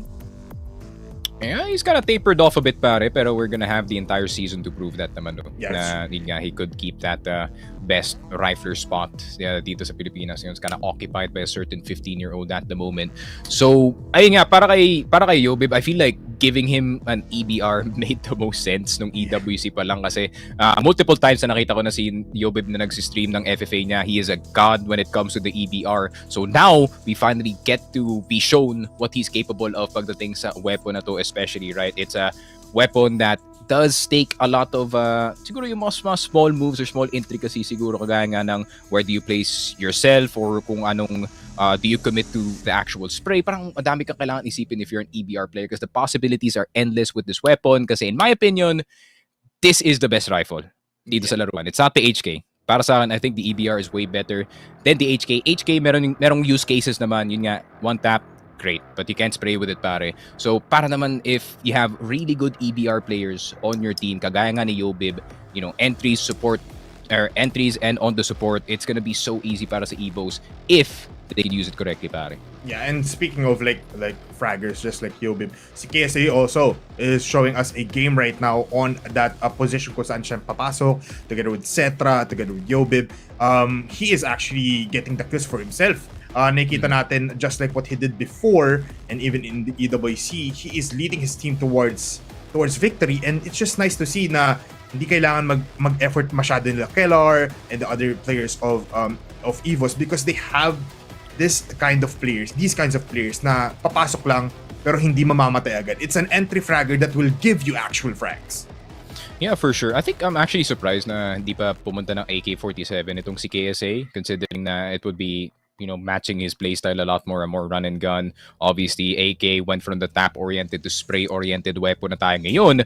So, ayun nga, would be nice to kind of see him with that weapon. At the same time, alam mo naman si KSA, one of the highest headshot percentages dito sa liga natin. So, the HK does make a lot of sense para sa kanya dito. And now, yun nga, EVOS with legit weaponry in their arsenal, pare, looking very, very good. I think yung kanilang macro, granted, it's a bit slow, pare, it is actually perfect to punish a team kagaya nga ng Stallions dito who is desperate for that opener.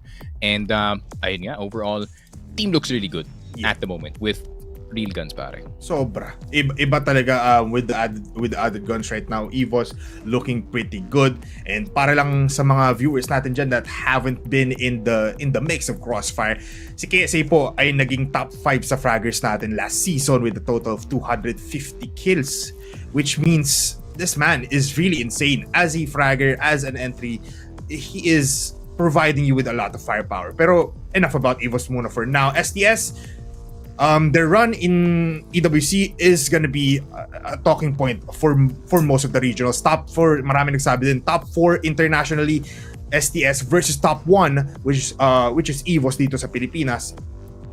Tama nga ba na parang ginawa nilang pocket pick yung ng STS, ginawa nilang pocket pick yung EE? Yeah, I think the biggest improvement ng Stallions going into EWC was actually expanding yung kanilang map pool. No, I think sub-base being exclusively their good map that they can play with internationally. It's good kung yun yung first international mo, pare, kagaya na nakita natin ng CFS 2024 Grand Finals. Pero pagdating naman sa EWC where, every single team is trying to compete, for points and also, 750k, pare, medyo malaki-laki rin yun. So everybody is very locked in nung time na yon. And it is impressive yung nagawa nga dito na Stallions going into this tournament. Granted, the Alcad series can be chalked up to overconfidence from the Brazilian first seed. Pero the rest of the run looked really good para nga dito sa Stallions because of their bigger map pool. Meron na silang EE. They can now play GR side ngayon dito sa Ankara. Black Widow needs a bit of work. Mexico, not so sure kasi hindi natin nakita yun at all. I think yung biggest improvement possibly na pwedeng gawin dito ng Stallions going into the next few months is work on their compound too, pare. Kasi feeling ko compound is gonna be the map that we're gonna be seeing a lot more for the next few months, pare. Yeah, actually, I was actually gonna say nung first matchup natin for today, which is Vanguards versus Envy, inaasahan natin na compound was also gonna be decider. Kasi it is a map wherein everyone already knows it, these players know it. So, yeah, I mean, I see what you mean na kailangan lang expand up towards compound yung map nila. But yeah, that's still a lot of work for an SAS squad na talagang, alam mo yun, methodical. Kailangan nila mag-work even harder going into this. Let's talk about JJ ng onte. He is how do we call it? Pag nakikita ko si JJ, he is a man that holds down the site and waits for people to get in front of his face. Pero right now, parang nasisira ng EVOS yun. Yeah, and I think it's not really JJ's fault siguro, pwede nga nating sabihin kasi ang bilis na be-break yung usual defense dito ng Ubek. Ubek, granted, they like to start off in their defense slightly aggressive, for the sake of information. Pero ayun nga, pag na-break open na yun, JJ is gonna be a bit stretched din kasi considering you have to back up for A, you have to back up for B at the same time. So, it's one of yung let's say, I would say glaring weaknesses, pero one of the things that they have to watch out for etong Stallions is they're very hard-headed sometimes pagdating sa kanilang gameplay. Like they will somewhat go all or nothing, or they do some stuff that they think is right pero does look bad in the grander scheme of things, no? So they're gonna see if they try to exploit that kind of thing kung kayo yung EVOS dito. But at the same time, Stallions is so individually good, pare, na that could just be all erased. I mean, it is a star-studded team na kailangan talaga natin makita pagdating sa mapa na ito. But everybody, I hope you guys are having fun with a little bit of our talk here, just showcasing the players. Map 1 pa lang po ng Stallions versus EVOS. Again, a rematch for the ages, a rematch for the decades. ang basically top rivalry natin sa buong CFS PH. Please share the live. Pakita nyo, supportan nyo STS or EVOS on the comment section. Palakayin pa natin ang malaking Crossfire community natin. But right now, we're finally going into the game. Sneaky, let's go back into Eagle Eye 2.0. Stallions now to 2 rounds in. EVOS, 3 points. There we go. Bit of a momentum break, no? From the prior rounds dito, pare. Seems like Stallions got a bit of a rest in that DR para naman dito sa EVOS. Ayun nga naman, same old para sa kanila. Just holding on to base as much as possible, trying to see if may mag-forward nga dito from the EVOS, or from the Stallion side. Pero para naman sa Stallions, no, I feel like they kind of learned their lesson. Si Loy, nasa loob na ng cable car, KLB inside of spawn. So, let's see what more of a passive defense looks like para dito sa Stallions. Yeah, very, very passive. Kasi last time we saw it, it was Kano holding that that hotel position last time together with KLB or even Loy. Pero ngayon, they're trying to mix it up. We're seeing some improvements or some changes as well on their executions or on their defense. Pero a lot of aggression coming in from Yobib trying to enter towards B dito ngayon. Malapit na agad siya onto the side of JJ. But with KSA and the smoke, might be a problem for EVOS. Pero alam naman natin to sa kanila, they don't care. They're just gonna be pushing in slowly just like this. KSA titikim ngayon ng granada mula kay Loy, pero he gets the kill and now they enter like flies, dire-diretso, stampeding in. Pero Stallions ngayon are now gonna be going for a retake push 4v5 situation. A lot of wounded players, KLR and as well as KSA. Setra, makakuha ka ba ng kill? JJ picks out. At ako po, Setra still gets the kill somehow. Now makes it a 2-player advantage para sa EVOS natin. There's nowhere to be found ang ating STS squad. Kano able to put some damage on towards Yobib. Pero these smokes, sobrang ganda rin ng frag grenade mula kay Kano. KLB gets a kill. Paano sila nakuha ng kill? Kay Elvin, oh my god, Yobib through the smoke, kills of Kano. It's 1 players left for STS. It's KLP once again, going for the defuse. Prius don't fake, but how he gets off, Yobib with the kill. What is happening in this round 4 and 2? In this game, a back and forth during the retake going on. And, you know, shots through the smoke, everything happening all at the same time. And, ayun nga, EVOS with a bit of a surprise dito sa B-side, especially galing kay Zetra, getting that second mid player just off the jump, pare. And obviously, no, EVOS, despite the long DR na nangyari nga dito, pare, still are ready and roaring to go dito sa mapa natin. I mean, feeling ko basang-basa talaga nila yung Stallions dito because KSA diretso lang sinaman. Wala man lang presence ang tawag dito on that long position sa B underneath hotels para makita man lang nila yung papasok ng mga players natin towards B coming in from under the bridge dun sa may hotel. Talagang walang presence. Their passive approach, I don't like it that much, Sneaky. Yeah, I mean, it's a hard thing to figure out yung ginagawa ng EVOS ngayon kasi very adaptable yung ginagawa nila, whether or not makapatay sila sa hotel or hindi. Gotta be, contingency plan, pwede sila mag-B, pwede sila kumuha ng bridge position. There's so many things that they can do na yung ginagawa nilang default sa simula, and that's how it is. You really have to find a default that works para nga dito sa EVOS, and that it does. They keep getting space dito sa hotel. Granted, medyo napapag-iwanan dito yung A-site, no? Pwede nilang ikutan yun from that mid position. So, there's just a lot of options para dito sa EVOS, especially galing dito sa BL side. Yeah, kahit na kahit talagang 5-man approach, head-on, dire-diretso lang, marami pa rin binibigay na space ang STS, which is kind of alarming because we don't see a lot of like immediate flank ups. Kasi by this time, 7th round na tayo, Sneaky, you should know na palagi lang magkakasama yung EVOS. You should take advantage of a lot of the space in the map. Go for the flanks immediately once you see a player. Try to go for the big risk. Kaso nga lang, parang Stallions really passive. Really going for the approach kung saan natatalo sila in a 5v1 situation kasi dire-diretso lang yung mga players natin for EVOS. And KSA is unstoppable. He is going in dry without any flashes as well. This guy is crazy. Ayun nga, no, it's a perfect timing as well para dito kay KSA. A freshly thrown nade galing kay Loy. Obviously, kailangan mo pa ilabas yung baril mo doon. That split second opportunity para doon kay KSA, and he took it.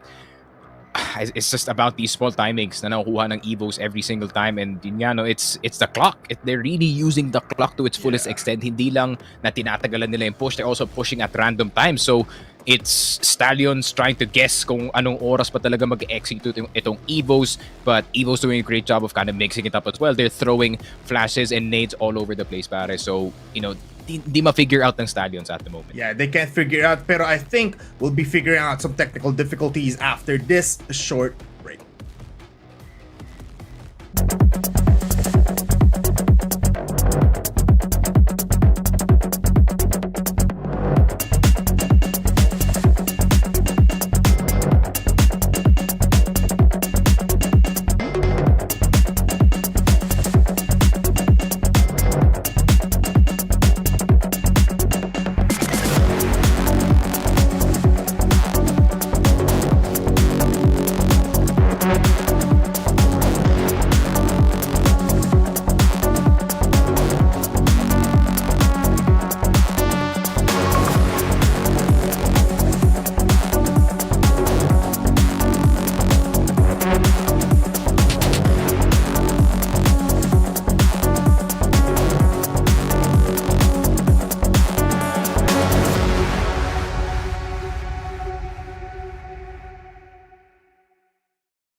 Execration, tapos KSC gets the monkey.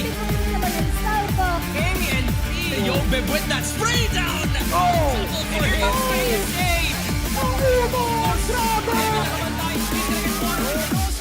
This will be the peak of Crossfire Philippines, pare.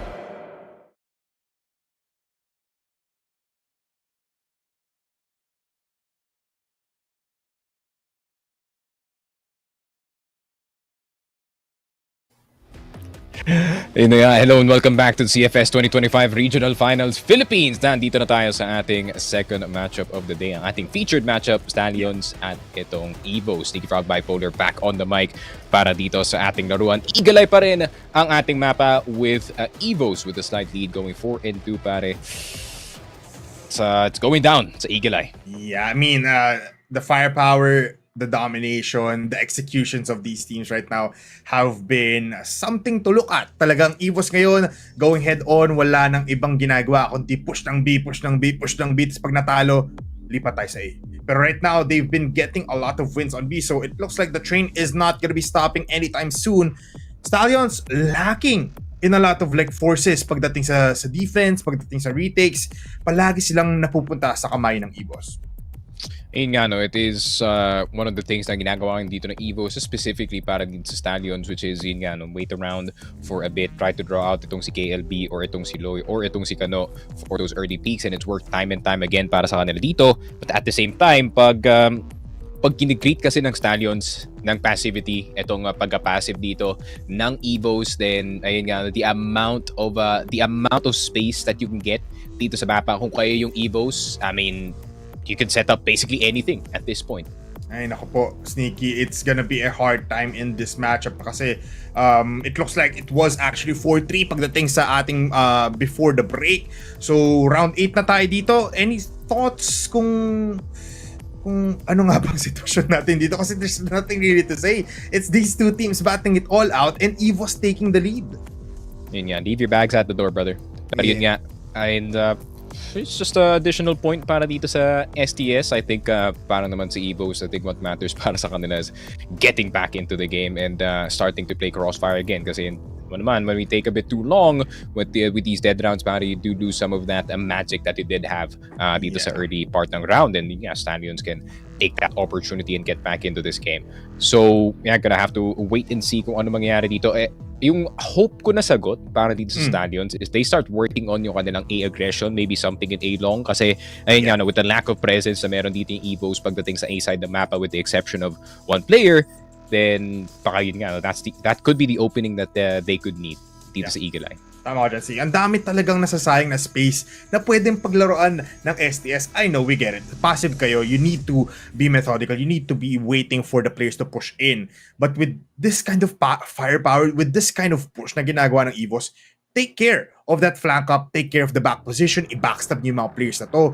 Because when you do that, late na, it's already too late, naubos na yung mga players nyo in that side position. Dahil doon, parang iniikot lang ulit ng laban yung EVOS. Once they look here, they kill someone, tapos pag nasa likod na kayo, you're just dead already in their eyes. So they need to adapt quite quickly. We know naman that they are a slow-paced team, but Kano needs to activate himself right here. He is that momentum kind of guy pagdating sa Eagle Eye when we saw it. But in the GR side, they need to be more aggressive. They cannot expend these rounds. And, GR side in EE, you have to get at least 5 rounds or 4 at least pagdating sa second half. Yun nga, Kano, no, playing through a possible fever, if I'm not mistaken. Sa nakita natin kanina, would have been nice if we did see a bit of an appearance, no, galing dito kay Boss Dolph. Yun nga, we do miss our favorite 6-man galing dito sa Stallions, but you have to play through it. Malay mo, Jordan flu game pwede mangyari dito para kay Christopher Robinson, pare. So no? we just need to hope a performance like that comes from Kano, especially kasi yun nga, no, it wouldn't be a EVOS versus Stallions matchup kung walang pop-off galing dito kay Christopher Robinson, pare. Yeah, that's true. I mean, nakita nga natin siya, may ano na siya dito, papel na siya sa mukha niya. Akala ko kung ano na yun nandun before we head onto the game. So possibly, Kano needs to feel himself even more. Might be a warm-up pagdating sa Eagle Eye 2.0. Pero, why not? Kamusta yung mga comment section natin dito? A lot of actually supporters coming in from EVOS. Mukhang nawala na talaga ang ating mga haters for EVOS just because napatunayan naman nila number 1 sila sa Pilipinas. Pagdating sa AWC, they were able to compete. Not a lot of fruition there, pero a competition is a competition wherein they did put up some firepower. Maraming salamat po once again. Again, Ubek Maniac or STS has been on that top position in the entire world, pero pagdating sa Pilipinas talaga, in my eyes, still EVOS is, on top.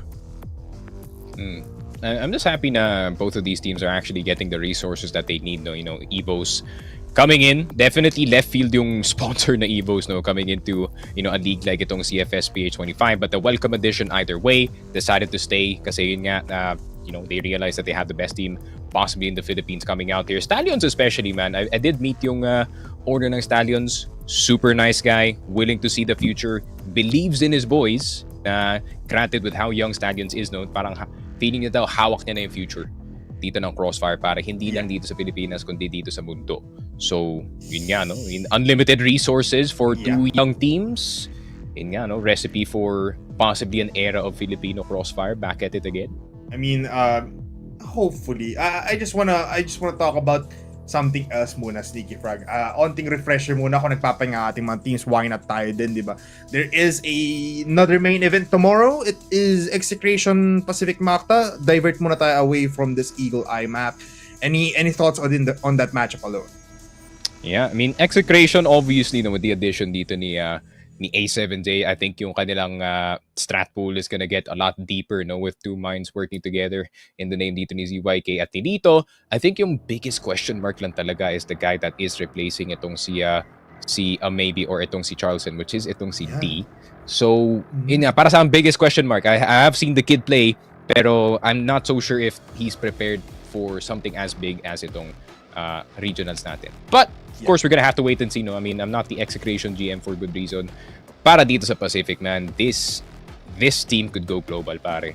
Totoo Para ba? sa akin, this Are they team back? could go global. Para sa akin, they could be back. I mean, adding the highest headshot percentage player at the end of the tournament dito sa kanilang team in the name of Aiden to replace itong si Jamero, I feel like na-plug na nila lahat ng kanilang possible na problema na meron sa team na to. And from what I've heard as well, no set IGL on the team. Very, very flexible yung kanilang ginagawa. So it's gonna be very hard to predict itong Pacific.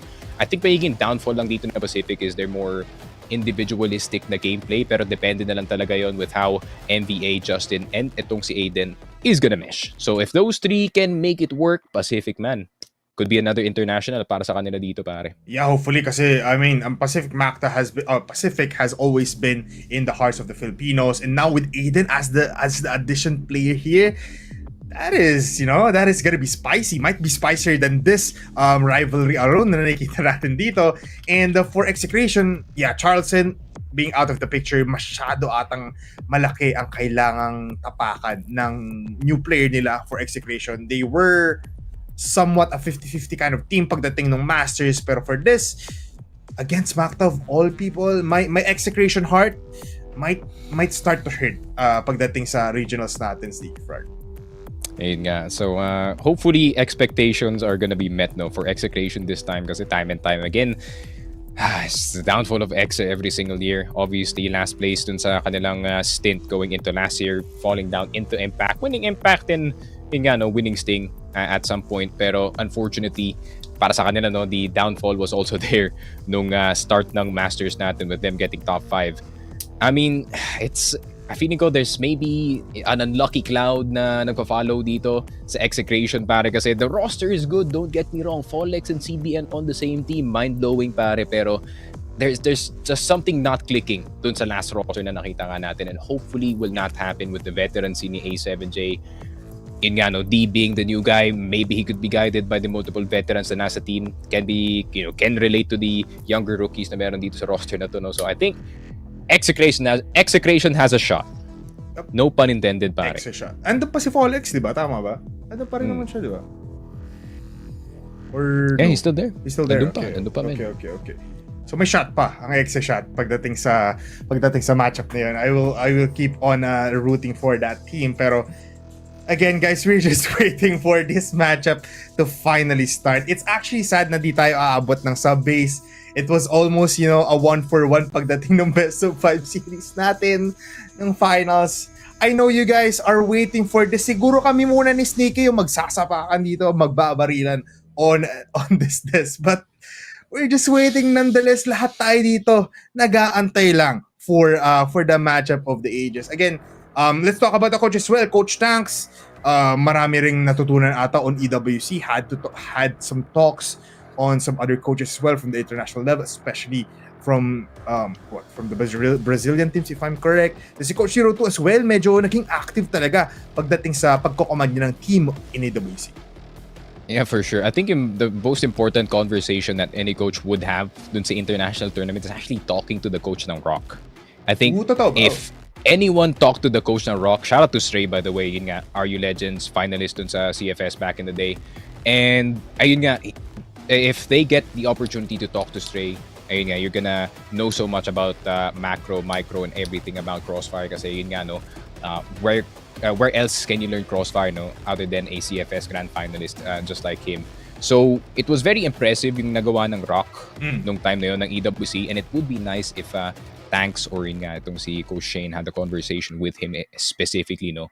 Pero ayun nga, I think yung overall pinakamalaking napulot nga dito ni Tanks, especially for EWC, is I think, you know, making the team play, you know, slightly more patient siguro, but allowing, you know, itong si Kano or si Loy, itong si KLB to, you know, make the plays that they need to make dito sa mga mapa natin. So, you know, granted, yun nga, no, there is gonna be risks, you're gonna die sometimes, pero that's how it is to try and make a play happen. Pero pag gumana kasi yung play, man, it could work super, super well and actually drive down the momentum dito na kanilang kalaban. So I think, para lang dito kay Tanks, it's a lot more flexibility for the team, and especially, you know, better map pool para sa kanila.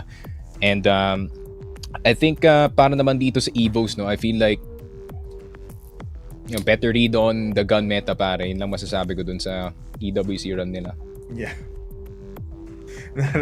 Naalala ko na yung big news when that happened. Pero yeah, Ginawan pa ako ng reel. Yeah, ginawan ka pa ng reel. Sumikat ka pa. Nakakuha ka pa ng followers. Shout out, by the way, doon sa gumawa ng reel na yun. Pero yeah, I understand what you meant about you know, it's adjustment din sa side ni Coach Tanks, just because he's giving a lot of freedom to KLB, to Kano and Loy, na kung anong gusto nilang gawin, they should do it, because those risks do lead into a reward. Nakita nga natin si KLB actually for 6 rounds naging 0-6 siya in anong mapa yun? In Ankara. Tapos after dun talagang the big risk really came into fruition na to a point nag-choke ang buong Navi. But right now, everybody, naku po, huwag kayong mag-alala, magbabalik dito ang CFS PH 2025 Regionals to Philippines. Magbabalik ang laban ng STS and EVOS in just after this short break.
ang gutis na ngayon. At si KSC tapos KSC gets the monkey.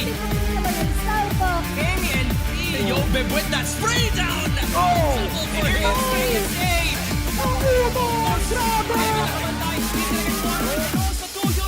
Will be the peak of Crossfire Philippines pare.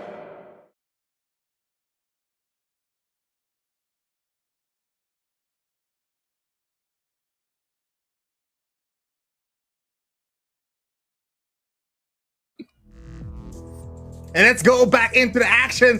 Nakala ko si Mochi pala may kita nyo, pati si Daydon, pero kami ulit for the third time. Next time after this short break, kami po ay magsusuntukan ng Sticky. Kasama namin si Mochi and Daydon. But everybody, tayo po ay magbabalik sa ating labanan, EVOS Esports versus Team Stallions. It's been a battle actually, no, Sneaky, kasi round 7 ang last nating round. Yeah, round 7 and last na round natin pare, no. I mean, we've been here for a bit pare, let's just say. And yun nga, bit of a bag issue siguro pare. May nakita sila sa metal detector na hindi dapat ipasok sa Eagle Eye. Yeah. Pero yun nga, I mean, it is what it is. And we gotta get back into the game pare kung kayo nga yung either team dito. Pero yun nga, I think we've done all the possible checks, hopefully, dito sa series natin. And yun nga, we can probably get started soon kasi yun nga, no, sayang naman kung medyo mapatagal yung featured matchup natin. Yeah, I mean, this is the main event. First day pa lang, ang ganda ng start natin. So, I mean, they're taking all of their precautions para at least, you know, they give you the best kind of entertainment pagdating dito sa ating CFS PH 2025. Again, everybody, it's been a nice day. Ang ganda actually ng first start natin. 2-0, tama ba, Sneaky? 2-0 yung labanan natin versus Envy and the Vanguard.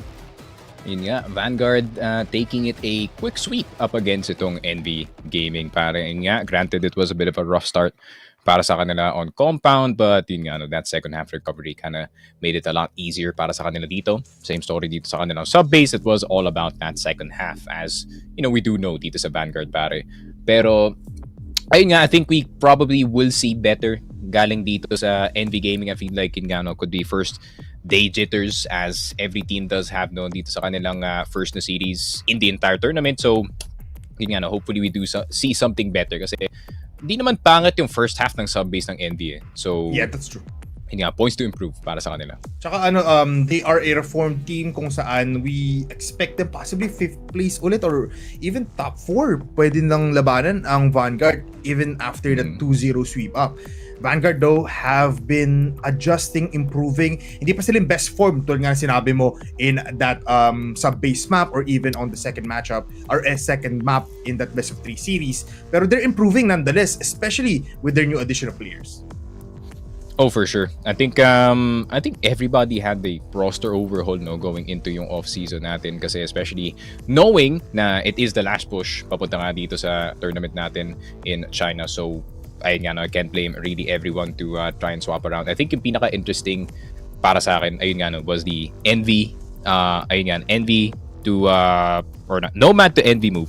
Galing nga dito sa kanyang last at na Fervid. Granted, yun nga, no, Fervid, it's medyo nasasayangan ako sa Fervid because I feel like the team is pure potential pero yun nga, no, hindi nila na-realize at that time. Pero Nomad coming back to familiar territory ka dito ng Envy. They look slightly better pero feeling ko ang dami pang kailangan nilang i-work on, but still, yun nga, no, having a IGL like itong si Nomad taking the pressure off of dito kay Heck on the IGL role did bode well nung map 1. Kaso, ayun nga, map 2 kind of was a rough one para sa kanila considering sub-base. I was actually surprised na they would be willing to play itong sub-base against, you know, one of the few teams from the Luzon region that can actually play itong map na to. So, ayun nga, pretty happy overall about all the swaps kasi ayun nga, that's probably not the last we're gonna see dito sa Envy. Yeah, I mean, they look better than before. We were actually glazing almost yung Fervid natin in Masters because we expected them to perform better than 3 or 4 teams na nasa standings natin, pero it was just a hard time mula sa kanila. Yung journey talaga ni Nomad and his team from Fervid, alam mo yun, parang back and forth, hindi sila nakahinga, just like other teams like Secret, like Execration, even MATTJESS or Pacific. Ngayon, Nomad in same new team but same kind of territory. He's been here before. we're gonna see more of him, especially in Heck with that sniper. Crazy. Pero Vanguard with Woos, if I'm correct, Deston the Wonder Kid, a Superman instilled with a sniper rifle that is so accurate, makakakuha siya ng 30 kills in map number 1, is also something to look forward to. Pero everybody, again, matchup of the day, oras na tayo, time check 8:18 in the evening, EVOS Esports versus Team Stallions. Wow! Ano ba yung second map natin dito, Sneaky, if ever man umabot tayo dun? Port ang magiging map number 2 natin, pare. Okay, Port ang magiging map number 2 natin, pare. If y'all have no idea, we're not... Yun na lang. Yeah, Yung Vampire thread, pare. Yung masasabi nga natin dito. And ayun nga, Port for map number 2, I feel like it's gonna be very interesting, especially para sa specific na matchup of KLP and Zetra. I think everybody's been waiting on the answer of who really is the best sniper dito sa Pilipinas.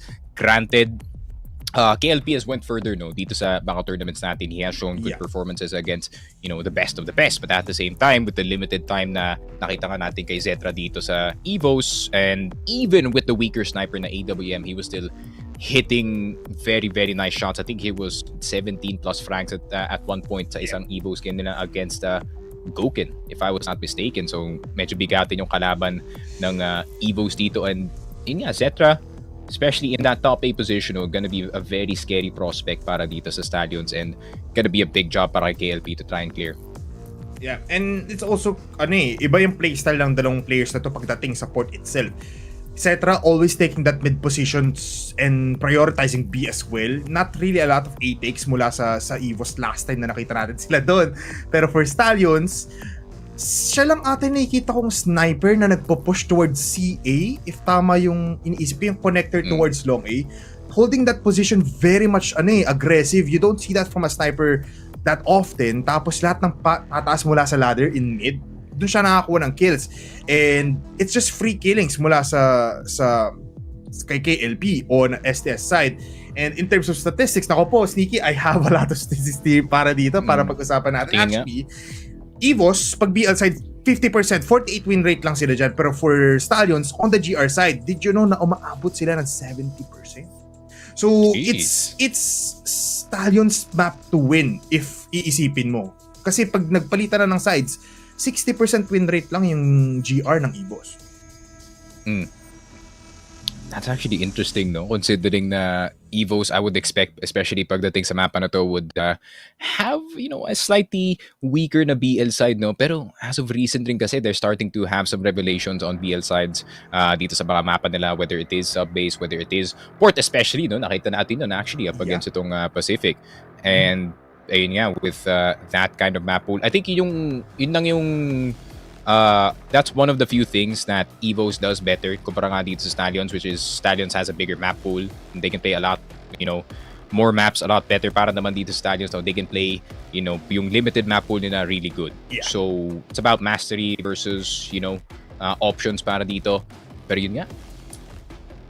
Ayun nga, I mean, last time we saw them, 10-4 yung scoreline nila sa port. And speaking of 4, why not let's go to 4 heads? Para kasama naman natin dito in this lovely evening si Mochi at si Dado. Nasaan na ba si Salvatore pati si Ramon? Dapat nandito na rin sila. Lahat pala 6 na tayong nandito, Pero mag-extend lang tayo muna ng saglit, as we wait for our players to necessarily prepare and perform up to their fullest potential later on. While all the while, pa nagchichikahan din to si si bipolar siya si Sneaky Frog. Gusto ko yung nagkaroon tayo ng biglaang preview show for this tabi. Pero okay lang yan, Just do your Tewa players and let us see kung ang mga pwede natin pag-usapan for this one. Kami nang bahala sa inyo. Dahil balita ko itong si Daydom masaya ngayong hapon. I wonder why, ano kaya ang rason nito, Oo, tama ka dyan, Dadom. Oo nga, tamang-tama ka dyan. Wow, what an insight. Hello? Andiyan na ba si Dadom? Tama Sneaky, grabe yun. Grabe si Dadom doon, sige.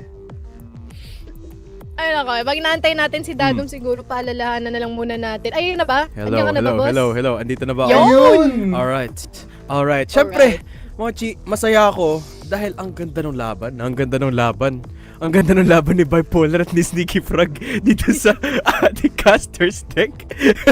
Hindi, ito, seryoso. Sobrang ganda ng laban so far ni Stallions at saka ng EVOS. Because it's close. It's a lot closer than I think what a lot of people might have anticipated given recency bias syempre towards Stallions, no? But ito, matanong ko sa inyo, pinag-uusapan nyo kanina Sneaky and Bipolar, the snipers of EVOS and Stallions. So on a more serious note, kasi there's been a lot of highlight on KLP, lalo na nung EWC. Talagang favorite siyang pag-usapan ng mga commentators, ng mga casters doon, no? But I wanna ask you guys this. Who do you think is more quintessential? Sino yung kailangan ng team nila? Mas kailangan ba na, mas essential ba ang performance ni KLP or ni Zetra when it comes to maps like Eagle Eye, when it comes to maps like Subbase, for example? Which of the two ang mas pivoted by the sniper performance of their respective teams? Sige, Polar, I see you making a face. Ito, sige, go. Answer my question. Sige, Bipolar. Ito, papakita ko lang sa inyo kung ano ibig sabihin ng quintessential. Representing the most perfect typical. Okay. For me, KLP is actually the more important kind of sniper dito sa labanan na to. I think Sneaky Frog would agree because Cetra is a fragger that holds a sniper in my eyes. Sneaky Frog. Ang hirap. Do you agree, Sneaky Frog? Oh, pre. I fully agree, pare. Ayun nga, KLP has I think granted, no, he's probably played yung easier of the sides kumpara sa dalawang snipers natin dito. So I think, ayun nga, granted, he is playing slightly better, no. Feeling ko kasi Zetra is not getting as much opportunities kumpara nga dito nga kay KLP. I think it is kind of yung new default na ginagawa nga nila dito. Pero para sa akin, I wouldn't be surprised if Zetra starts hard peeking kasi ayun nga, no, EVOS, obviously you can't be holding yung spawn for 2 minutes straight every single round. So we might see some aggressive peaks galing dito sa kanila. I just want to add more to that. Cetra is an aggressive taker with the sniper, and with me saying na he is a fragger with just a sniper in his hands, doon talaga natin may kita if gaano nga ba yung, kung gaano kalayo yung limit na pwedeng gawin ni Cetra. KLP kasi is more held back, able to frag out, pero nakahanap siya ng angles para makita yung kalaban. Yun yung parang pinagkaiba nila on my eyes. That's why I think, KLP has that upper, quintessential factor na talagang in that sniper role, he is providing even more in terms of sniper lang naman. Alright. Sorry for lapping there. Natawa lang ako sa term ko na quintessential. Pero ito na, Mochi. I think ready na ituloy yung laro. So let's throw it back to our casters. Bipolar, Sneaky, take it away. Hallelujah. Welcome back to the Casters deck. We are back here on game number 1. Match 1 pa lang tayo dito. We're going in straight to the game. Wala nang Mochi, wala nang Daedom, wala nang Sneaky, wala nang Bipolar. Nandito na po si Kellar, Yobib, KSA, Elvin, Zetra, KLB, Kano, Loy, JJ, and KLP ang mismong main event. They're going for a slow approach muli. STS is on the GR side muna ngayon. EVOS have been controlling the game, going for 5-man pushes kung saan hindi mamanipula ng STS yung mapa. Yung nga, same old default, no? Galing dito sa EVOS. It's a lot more forward this time. Instead of holding itong spawn mismo, no, for 2 minutes straight, you can finally see a bit of mid-presence galing dito sa ating EVOS squad. Elvin, obviously, sinasamahan na dito si Zetra. Has to be careful about that A-long push na kanina pa natin na pinag-uusapan.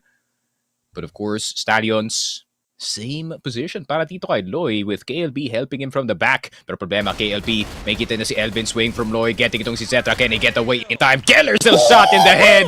What a shot galing dito kay Loy.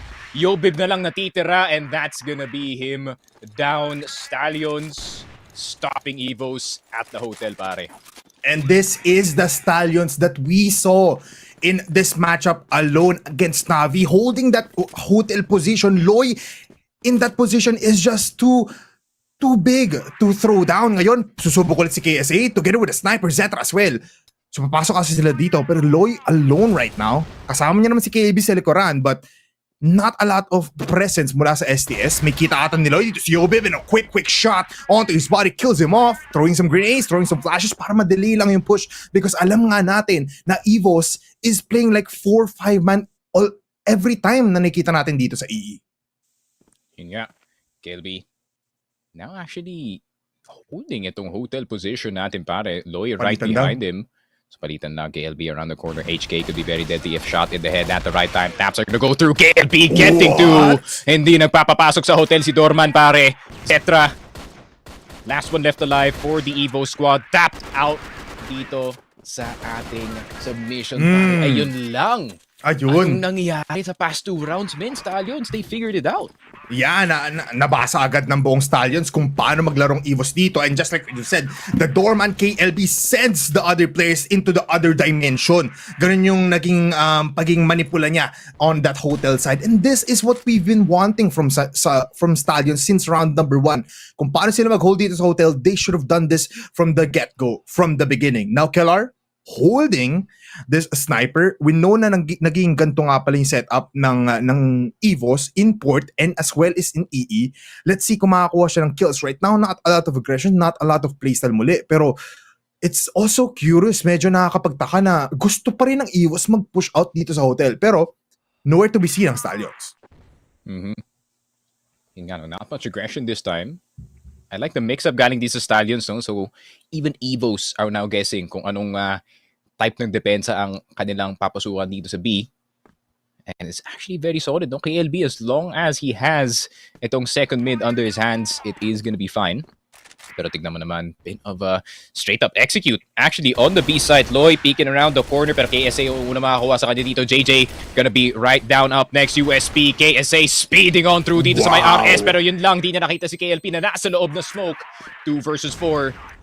1 player low, pero Stallions only 2 players left. Can they do this? It's Kano and KLP though. KLP just needs 1 shot para matulungan niya dito si Kano. Already in the flank up. Pero kung titignan niyo yung mapa natin, Elvin is on that long position sa B. Pag nakita to ni Kano, he might get the round of his life. They go towards hotel, unscathed, undamaged, unwounded. Cetra will peek out. Makukuha niya yung tuhod dito ni KLP at pinagbababaril yung likuran ni Kano. We're going for a switch of rounds. EVOS, still a 1-point advantage. Ayun nga, alam kong sawa na kayo sa mukha namin, pero yun nga, we're gonna have the second half turn in just a bit, guys. Pero yes, I mean, it's a good back and forth in the first half. Lagi natin ina-expect na ganito yung game 1 ng EVOS at Stallions. The real game starts in the second half, pare. I mean, it's a game of strengths. BL side para sa Stallions, GR side para sa EVOS. Both teams really good macro on either side of the map, no? So it's just whoever plays the better side today, pare. Feeling ko, itong first game can possibly set the pace for the rest of yung series natin. Yeah, very much so. Right now, let's see kung kaya nga ba nila ituloy yung pagdodomina dito sa ating Eagle Eye. We're going right straight after the switch. STS ngayon will try and make some ways here. Looking at the guns, a double sniper setup on KLR and Cetra. We notice that this is their proper way of executing this. Zetra might plant himself towards that hotel position while KLP and Loy ngayon ang kukuha ng sniper. Usually kasi ang nakikita natin dito si KLB eh. Pero Loy, obviously being down to low HP, gonna have to take that backseat, pare. Pero the backseat is actually gonna be the front as he crashes into Kellar dito, pare. And ayun lang. Naging 4 versus 5 agad. Loy, the support player, actually out of commission, pero kailangan mag-innovate dito ni Stallions, possibly maybe look for an odd pick dito sa A side. Pero tignan mo naman kung gaano ka-passive in depensa ng EVOS. Both players on A side playing first floor instead of second. Yeah, sobrang aggressive actually. Sobrang unorthodox kumbaga. They're playing the time as well, pero mukhang iba ang plano ng STS. They wanna go towards A right now with flashes coming in from the backside. KLP waiting for someone in the side to peek out. Kaso nga lang, hindi talaga lumalabas. Very passive ang EVOS. Flashes inbound to maybe stop and delay some pushes. Wala pa rin naman ditong nalalaman ng EVOS. KLR, mukhang may naspatan doon. Might be Kano. The C4 is making its way here in mid-tower. Pero ngayon ko lang na-realize, KSA is also very close in this box position kung saan pag nag-peek out, pag nag-push dito sila Kano, mamamatay sila ng isang mabilisan lang. 50 seconds on the clock. Looking towards, going towards that A position once again. Mabagalan laro. Sila naman ang gagamit ng timer ngayon. And now, Kano, spray some fire here in sight. Yobe will get the kill out of nowhere. At ito na nga talaga. Wow. Ang massacre, ang onslaught mula kay KSA. KLP with a kill off, pero mag-isa lang siya dito. A double kill para sa kanya. The shots does not connect. Yun lang. Hindi tumama doon sa may tower side and KLP falls down. Grabe, I love that setup actually. Galing dito sa EVOS, sniper in the top A, rifler, nakapakita lang yung kanyang paado, no? Just for the sake of baiting. He's not gonna die due to the fact na yung legs lang yung kita dun sa may hagdan pare, and KSA with the late activation dito sa big box.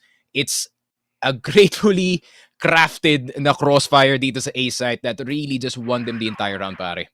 Yeah, it was also just KSA really waiting for that push-up. And such great place right now mula sa EVOS. 2 points up ahead. Yobib in the same position as Loy was when they were on the GR side.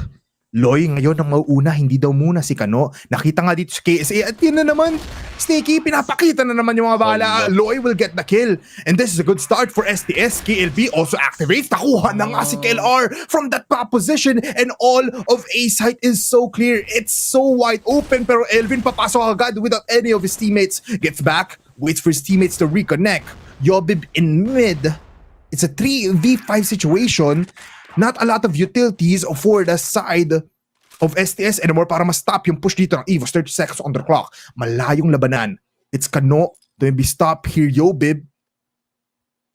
Naparinig na ata dito KLP with a shot will connect finally onto Yobib, onto his arm. Loy to get the kill as well. Ang papasok dito ni Loy is gonna be the best kind of scenario for STS. Yun na yung sinasabi ko, man. I mean, it's those individual players stepping up to the plate and it just so happened to be Loy dun sa round na yun. I'm actually surprised that EVOS is leaving itong A-long that open na nakakadaan si Loy, nakakadaan si Kano going into that long box.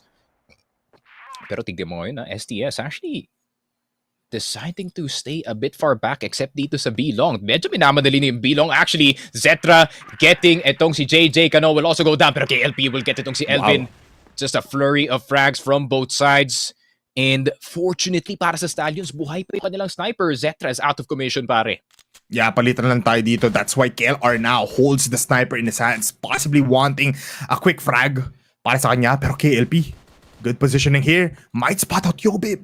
Pero Yobib just carefully, graciously going underneath the stairs mula sa hotel. At ngayon KSA in a different position now. Kung kanina nandito si Zetra, siya naman ang nasa taas. Will he be able to stop this push? Waiting for KLR to rotate as well. KLR spots him out. Naku po, Loy with a headshot. Ang entry fagger ng Taon is gonna be going towards Loy if he gets this kill onto KSA. Naku po, it's gonna be a round for STS pero Yobib pushes out from hotel. KSA ngayon very low in HP and Loy with a double headshot and KLB to stop that push. 6-6. What a round. And yeah, Stallions, it's that PL side that is so deadly, pare. Openings after openings para dito kay Loy and kay KLP. And this is that PL aggression na sinasabi ko na has won Stallions countless of games, pare. Look at Loy running on inside ng bahay looking for the opportunity. Yobib has no idea. KSA spotted as well. KSA trapped on the inside of the house and Loy, the landlord, has come dito sa A side. Pero Elvin, pipigilan na yung B hit dito. KLP gonna go down pero Kano will get Elvin. They are fighting every single part of the map.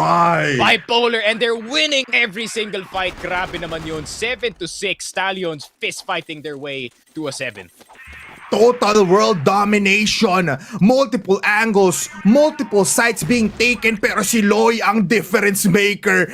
After that dead round, 7 kills agad si Loy. Siya pala ang solusyon sa problemang ginagawa dito ng EVOS. JJ will get the first kill onto KSA, the crucial player kung saan siya ang tumitigil sa push ng STS. Yobib, medyo activated ngayon, medyo flicky with the kills. Now gets that kill onto JJ. A 1-for-1 trade, Sneaky. At nagtumahimik bigla ang ating mga kabayo mula sa STS. Yep. Gonna have to feel a bit far back. Pero KSA, para dito kay JJ, is not too bad of a trade. In all honesty, flashes are gonna start to fly dito sa A-side. Keller will get ito si Kano. Pero KLB, Loy, around Look the at corner, Yobib. di nila naspatan si Yobib na nasa loob na spawn. Good headshot kali kay KLB. Pero si Kellar, nasa taas pa rin, Loy. Quick scope, Zetra, gonna get him eventually. Kellar will get KLB. Nako po, 7-7. It is looking like yung El Clasico natin, pare. Map 1, always so close. Yeah, it's so close. After those dead rounds, parang hindi nawala ng momentum yung dalawang teams natin doon. And I was actually surprised na hindi agad namatay si KLR doon. I didn't necessarily see kung may smoke nga ba sa harap ni KLR, pero he was there, just naked, dry, and raw. And right now, Zetra, here in the hotel position, holds down hotel alone. Pero look at the shot! Kung si Loy yung gumagawa ng milagro ngayon, tinanggal agad ni Zetra. Siya ang demonyong titigil doon. At two players coming in from long now in A might want to get the push here. Kano to Garrett KLP. Wanting to do something less like Loy. Bit of a rough spot para sa dalawang STS players. You cannot share yung metal box cover na to, pare. It is only made for one person and his name is Kano. Will get itong si KLR. Can the entry fragger snipe his way out of his position, pare? Making medyo difficult to Zetra. Still live and alive on the other side of the map, pare. Can make his way all the way back to A, pero Kano slowly inching. Dropping yung sniper. Yobib expecting itong si JJ. Grabe naman. Good flick up with the EBR. Kano. Look at KSA. Yobib versus Kano. The two best riflers, man. Slowly but surely approaching each other dito, pare. Good spray galing dito kay Yobib. And he does get both. 8-7 para sa EVOS. What was once a lead ng Stallions. EVOS now snatch it from their hands, pare. Yeah, ninakaw agad yung 1-point lead dito ng Stallions. Ayaw pagpahingahin, ayaw bigyan ng onting advantage. Kano leading the fray here in Hotel. It was an aggressive approach mula sa EVOS from the previous rounds, pero ngayon they're holding down the stairs position, which if Kano necessarily goes in, it will be a detrimental push from him. Mahirapan siya dito once again. 6 kills onto this guy, and this round alone, it looks like passive ulit ang ating mga players, pero mukhang umaabante ng onti yung EVOS. Pero EVOS, starting to get a bit more frisky, no? Dito sa mapa na to. And Zetra especially, wanting to go for the opener. Pero KLB, expecting yung double doors push. And unfortunately, wala nang sniper dito yung EVOS, with the exception of Kellar. Pero Kellar is that secondary sniper, no? Not as sharp as itong si Zetra. Yeah. But man, solo A-hold. It has to be a solo A-hold, pare. Should be a full B-stack para dito sa EVOS. Pero Yobib, medyo stuck sa loob dito ng hotel, or is he? Nakuha na pa nga dito si KLB. Kano, spotting Dito Yobib to? around the corner. Nako po, does take a bit of work to get him down, but finally he does. 3 versus 4. I think bipolar B hit yata to. Yeah, they will just commit here, especially with Loy connecting here in mid. KLP with the sniper once again, looking towards that spawn ng EVOS. 50 seconds on the clock. The B is not yet clear. Since nandun pa naman sa Elvin, KSA to pick up from bridge. KLR still actually waiting for someone here in A. Mukhang maling read to mula sa EVOS. And we might go for another tie round. Pero smokes, become a problem. Tumitigil ang laban. STS not really pushing right now, trying to do what EVOS has done onto them nung sila ang nasa GR side, using the timers as a distraction, using the timer as a weapon. Papasok si KLP, hindi na sniper ang hawak niya, using the M14 EBR, gets 1 kill. No! He falls down! Pero may train of agad para kay Kano. Now si Loy tumatakbo. He is the flash, running towards the site. KSA, KLR, nandyan si Kano sa cable car. Anong gagawin nyo kung 30 seconds na lang ang nasa bomba natin? Loy still looking towards the backside. Still a man advantage for STS. EVOS, you need to push. You need to do something. You need to frag out. KSA waiting for the flash, waiting for the smoke. But Loy now enters for the double kill. Grabe naman, and this is the game that we waited for. This is why it's a featured matchup, pare. 8-8, 2 points away from a first map, potentially 1 point for each for OT. Grabe naman, Stallions versus EVOS every single year. The gift that keeps on giving, the game that keeps on playing. And grabe men, it is no different in this one, pare. Every single player fragging out of their minds. And it is about who gets the first checkmate between yung dalawang teams natin, pare. Yeah, sino nga ba kukuha ng precious kings in their mix? Sino nga ba sa prince natin ang kukuha ng first kill? ang Pasko ay maaga dito sa CFS PH. If they get the kill, no, they cannot. Loy gets passed through the defense. Paano nagawa niya yun? Just Tinesting na lang. Tinesting Tinesting na lang, lang. men, kung magana yung Testing lang. sniper ni Keller. I mean, you just said na hindi naman kasing katulin or kasing sharp ng sniper dito ni Cetra. So, some fault there mula kay KLR, pero he still wants to look towards that long position. Might spot out Loy once again. Hindi na naman tatama. Mid. Yun lang. JJ will get itong si Yobib. Keller though will get KLB in return. Loy around the corner. All of a sudden, KSA takes him down. KLB will get itong si Zetra. Hold on, wait a minute. B side could be wide open. Pero hindi pala. Stallions gonna calm down a bit. They know na merong opportunity dito sa A side. Keller being the only sniper they have to worry about. KLP looking for the opener, big box. Keller occupying it. Keller has to be careful. Wallbang could be there. Nade is here. KLP will get him down from downtown. Now po, Steph Curry from 3. KLP gets one more. Can he get another 3? It's not gonna be there para sa kanya dito. Elvin will get the sniper eventually, pero naandito na si Kano to type the magical numbers on that C4. Pero Elvin, the lurk for EVOS, the backline goes for the front instead. Elvin now finding his way dito sa mid position. JJ with the sniper, steady lang. Pero tignan mo naman si Elvin, gusto niyang i-flank itong si JJ. JJ though fully aware of it. Pero Elvin around the corner, helped by 2 players, and there it is. Stallions, after such a tense round, pare, they finally get match point.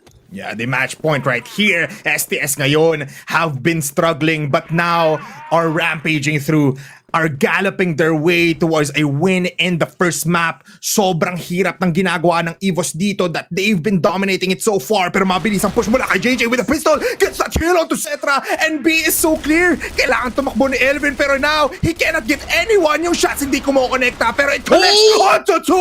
What was that? A grenade kills him off, pero the damage has been done. 3v3, the bomb is planted. Sneaky na ko po, Loy. Wants to get more kills. He's been bloodthirsty. 10 kills onto this guy. Possibly even more. Flash is connecting. 30 seconds. Yobib nag-aantay din ng prime opportunity. KLR, what will you be doing? The flash will be there, pero sila yun ang flash. Look at Loy, rampaging, getting the kills. A rampage para sa STS. 10-8. And Team Stallions with a statement win dito sa Eagle Eye on their own map pick. EVOS, granted they had the better start dito sa game natin. Unfortunately, could not capitalize on their momentum. Maybe it was the DRs, maybe it was the bags, but who cares? It's still a 10-8 para dito sa Stallions, pare. Grabe, what a back and forth of a game. I mean, it's EVO Stallions, pare. Every single time, something spicy happens at map number 1. That's true. I mean, you said it quite clearly na ito yung gift that keeps on giving. Palagi tayo umaabot ng possibly overtime. Ngayon, umabot tayo ng 10-8. I mean, it's not how you start, it's how you finish. That is what STS means here. Pero for EVOS, this is not that bad of a loss. Kasi sabi mo nga kanina, magdidikta ng series na ito kung paano lalaroin ng dalawang teams yung first map. And EVOS played it dominatingly until the last 5 rounds. Sila yung may control. Yeah, for sure. I mean, STS, no, especially in that second half, it was really quite the back and forth. EVOS nakakasuntok rin. More of a passive defense galing sa kanila on some of these parts. Pero yung pinakamalaking reason kung bakit nakakahabol na rin yung EVOS on this GR side is parang they let go of the leash that they had nung PL side nila dito, pare. Zetra was playing a lot more free. KSA was finding opportunities. Elvin was moving forward. Unfortunately, that is playing into the hands of Stallions dito, pare. They love being aggressive. They love the chaotic gameplay na nakikita natin dito sa mapa. Yeah. So, pagdating naman dito sa second half, especially pagdating sa BL side, Stallions were at home. Man, Stallions were at home with this kind of gameplay. Granted, back and forth yung nangyari dito, but then, yun nga, no, within the chaos, Stallions thrive, pare. Yeah, I mean, they are in a warfare. Kaya nga sila mga kabayo, and they are used to getting into the maze, getting into the battlefield. That is why Loy prospers, man. Akala ko si Kano yung magpapapanalo ng win na yun, but it was Loy nonetheless. Siya na yung, as a support player, you don't necessarily see that guy getting in the front line, going for the entry frags. Pero for the second half, siya gumawa ng milagrong yun. Yeah, I mean, it's the miracle maker, man. Itong si Loy, every single time, yun nga, even back then dun sa MATTJESS, even back then dun sa Metacore, this guy has been one of the core players talaga in any team if you want a good fragger. I mean, everybody, welcome to the jungle. For the first map, horses muna against the tigers. But right now, let's get into the panel once again. It's Mochi and Dado. Grabe, no? I never thought that Mochi, yung hello. mga praise. Hello, Mochi. Ay, hello? Hello? Ayan, Hello? ayan. Alright, we are now She's back. here. Pero ang sinasabi ko lang dito, no, that hindi ko inaakala na yung mga Predators natin ay mga outsmart ng kanilang mga praise. Like, you would normally expect that the Tigers will be the ones dominating here, but instead they were outrun by our Stallions here. And definitely, everyone's on their element here, they do. Yeah, it felt like a stampede mula dito sa Stallions. No? They ran over that second half. And I definitely agree with what Sneaky said. No, they really thrive in the chaos. It felt like there was a lot less structure for EVOS on that GR side, but I don't blame them for it. No, I mean, I feel like kahit na hindi ganoon ka-structured, what I mean by that is wala masyado strategy. They take the fights, they let themselves off the leash, which is a good thing for EVOS because these are monster aimers, the mga players ng EVOS, no? But they have to remember that this is Ubek they're facing against. This is Ubek with ilan yung sabi ni Bipolar, 70-something% conversion rate when it comes to the BL side, and a team that loves playing in the chaos, a team that loves playing in those duels, no? As Loy demonstrated, as the players themselves demonstrated. And as the game went on, well, Stallions just took the lead and they took and ran away with it, as you mentioned, Mochi. So I feel like in the map of Eagle Eye, the context becomes whoever is having the better day talaga between these two teams. Sila yung umaangat. And I think that's the case dito sa mapang to, no? Dikit yung laban up until the players of Ubek felt like they had a little bit more comfort. Tapos wala na. Dumire-diretso na sila. Ako personally naman, this is currently the map wherein nakita natin yung version ni KLP nung lumalaban siya sa EWC. I saw multiple shots there that there's some really close resemblance nung lumalaban siya doon, and I cannot deny na we cannot deny at lalo na natin naiintindihan bakit ginigilay siya ng mga commentators there at the time. And not to mention that Loy is definitely one of the deal breakers here. Definitely the person that moves mountains here for Stallions. I mean, lahat sila pretty good. Overwhelmingly powerful currently. But at the same time, ang tindi ng kanyang mga ino-occupy ng mga spaces to the point na nakakaligtaan ng EVOS, no? Minsan hindi nila alam kung saan rumipwesto nung si Loy, nandun na pala sa likuran nila, just spraying down, no?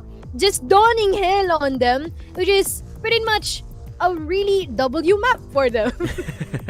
And I think kapag si Loy yung naunguna, yung nagrarally sa troops dito ng STS, I think it's the go sign for the rest of the players, no? Na, tara, contact play tayo. Tara, let's just go for the peak. Fight the smokes, fight them head on. Sabay-sabay yun na nga, that's when pure instinct comes in for the Stallions, and you love to see it, no? Especially on the BL side where they have to create that space, they have to challenge angles. It's their job to create that space. Parang it's really fitting the way they play naturally. Parang ito yung yes. I think that where talent comes out, not necessarily how it's built, how the team is built, not necessarily how the strategy is going to be. Pagpasok, magla-line up tayo, and then we will clear the corner, clear natin yung bahay, clear natin yung EA. No, we just fight. We peek out through the smoke. Loy hides in the corner and finds a highlight reel with a triple kill. I mean, I feel like that's the way Stallions was able to take this map away from EVOS. And I love it. Very action-packed. Sabi nga ng casters natin, this is the matchup that keeps on giving. It's very entertaining. Highlight lang natin, this is simula nung Masters, this is like the strongest map of EVOS. Then right now is na-outsmart and na-out strat na ngayon ng Stallions ang kanilang team, which definitely showcases how much growth that they've had from the past month or so.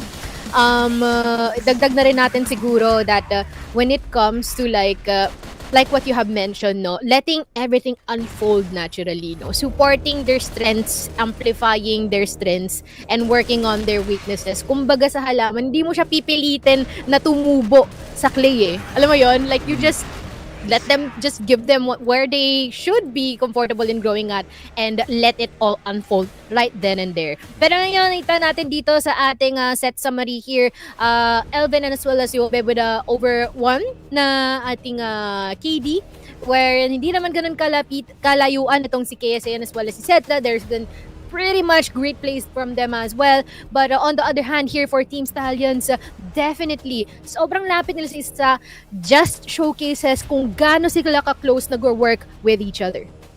Lahat sila magkakalapit apart from one player, and that's Loy. 1.89 kill per death. I mean, this is typically not we see as the fragger. Typically si Kano yung nakikita natin. Minsan si KLB nga, no? But Loy, full steam ahead, really showcases just how fiery, kung gaano ka-init yung laruan ng Stallions ngayon, and how raw, in my opinion, that playstyle is. Let's take a look at who the set MVP is dito, Mochi, no? But I have a feeling it's a certain someone who likes playing the HK, at yun na nga. Loy. A 0.94 kill per round also, halos guaranteed yung kills niya every round. Yes, definitely. Well-deserving naman din ang ating highlight atong sila ngayon for as our set MVP.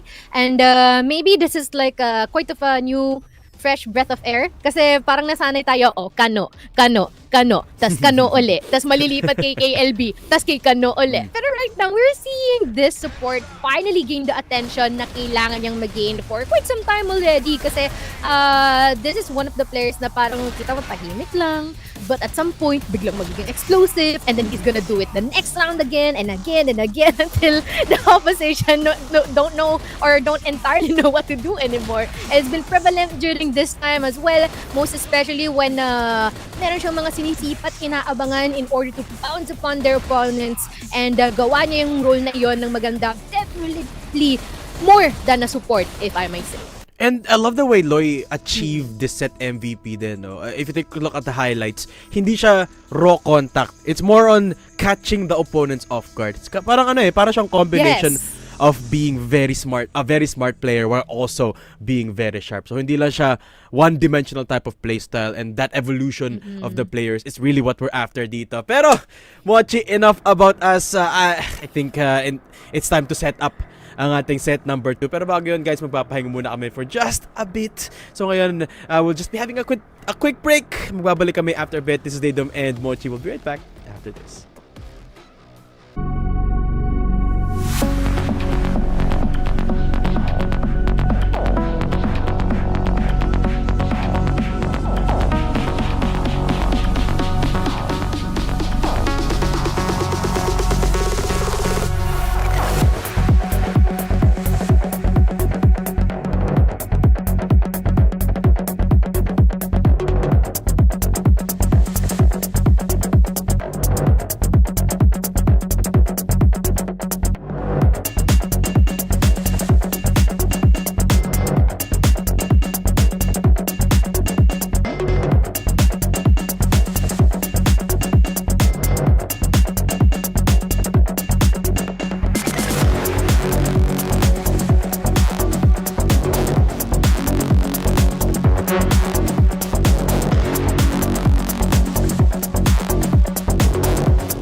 ang gutis na ngayon. At si KSA tapos KSA gets the monkey. KNP, yo, babe, with that spray down. Oh, here is KSA.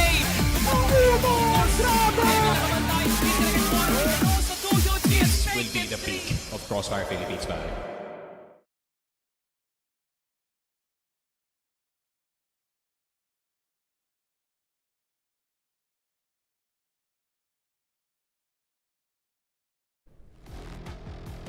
At tayo nagbabalik dito sa ating ikalawang laban Yes. o ating ikalawang mapa dito no sa CFS 2025 Path or Regionals Finals Philippines. Kami nga pa rin ang inyong panel, Mochi, and as well as Daedom nga pala at your service. We're in! Nakita natin kanina ang matinding laban, most especially na pinangunahan ni Loy with a 10-8 in terms of scoreline sa mapa ng Eagle Eye.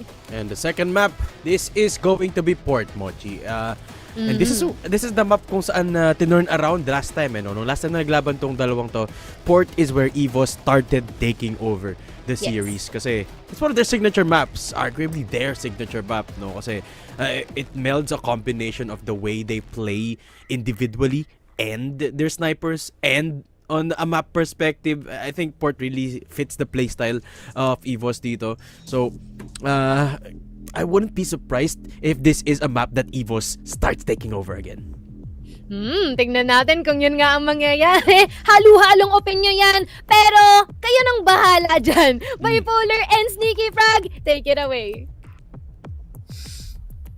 We're getting deeper into the action pagdating dito sa ating last matchup of day number 1 ng regionals dito sa Pilipinas. Again, welcome to the Casters deck. My name is Bipolar together with Sneaky Frog. Map number 2 is gonna be Port. Sneaky, kamusta tayo dyan? Yeah, I mean, Port is gonna be more up the alley dito ng EVOS, no? It is a map that they have played for countless of years now, so I would expect, them actually showing what they're made of dito sa mapa na to. Pero fortunately, para dito sa Stallions, EVOS has to start on the BL side, considering sila yung nag-pick ng mapa na to, so Stallions will get to choose the sides here.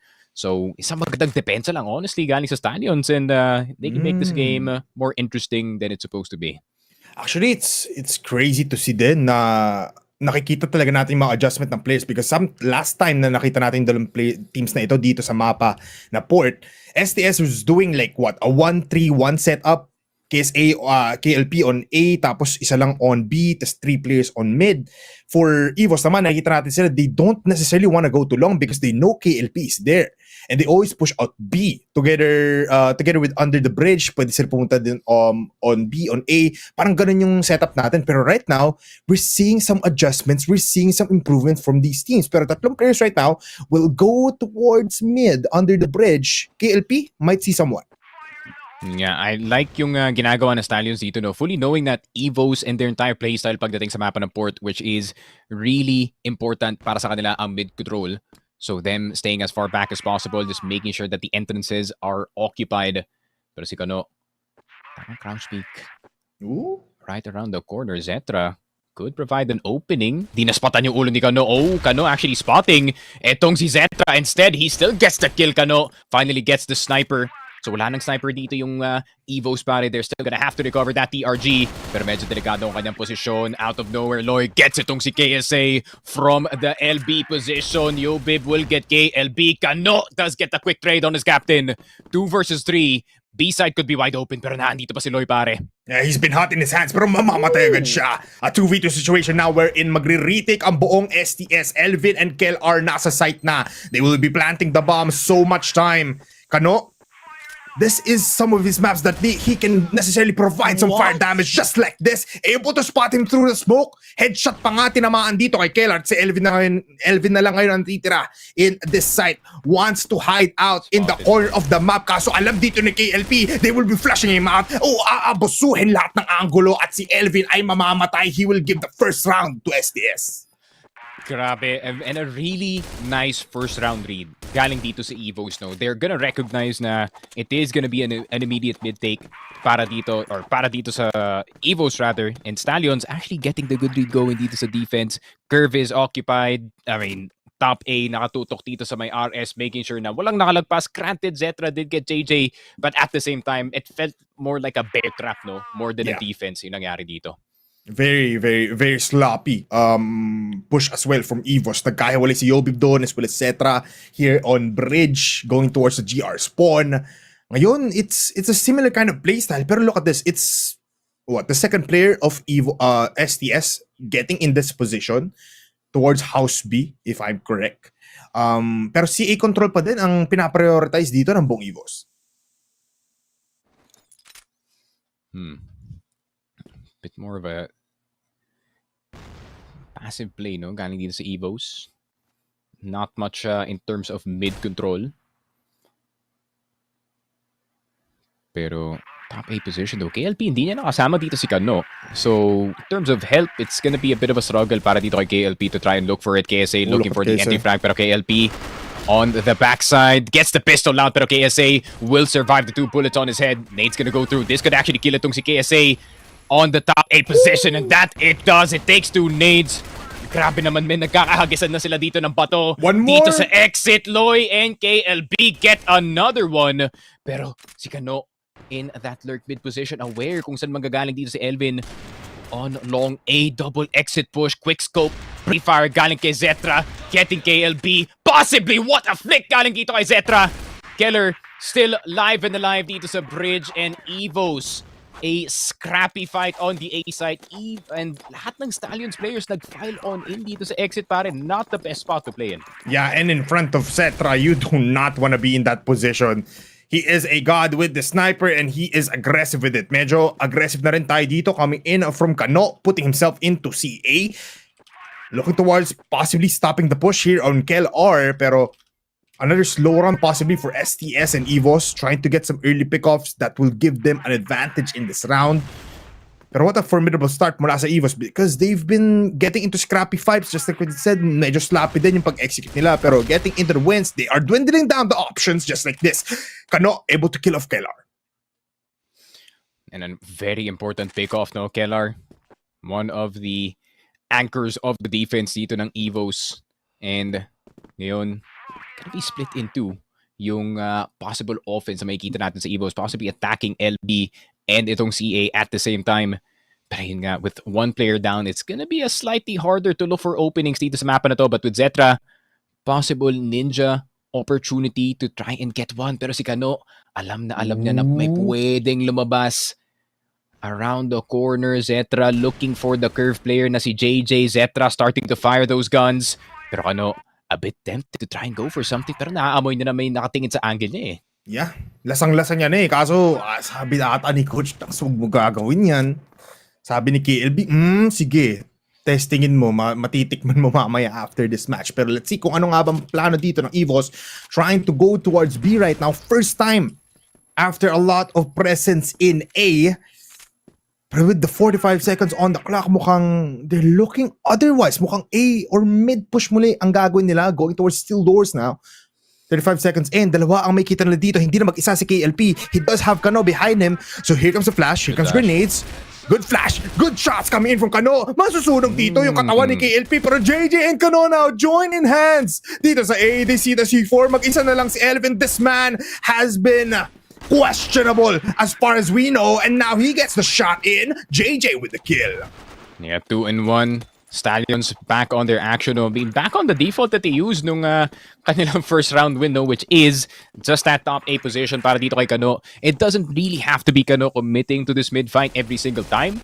Pero tignan mo naman ginagawa ng Stallions dito. I actually like this, a reaction, since hindi gumagana yung A site for the past few times sa EVOS, no? A good course of action would try to get mid control, try to get LB, and Stallions anticipated that, pare. Kel are down again. Yeah, this domination spree mula sa Stallions, mukhang hindi agad titigil to. In mere 3 rounds, Sneaky, parang they know already kung ano nga bang gagalawan dito ng ating mga Blue Tigers mula sa EVOS.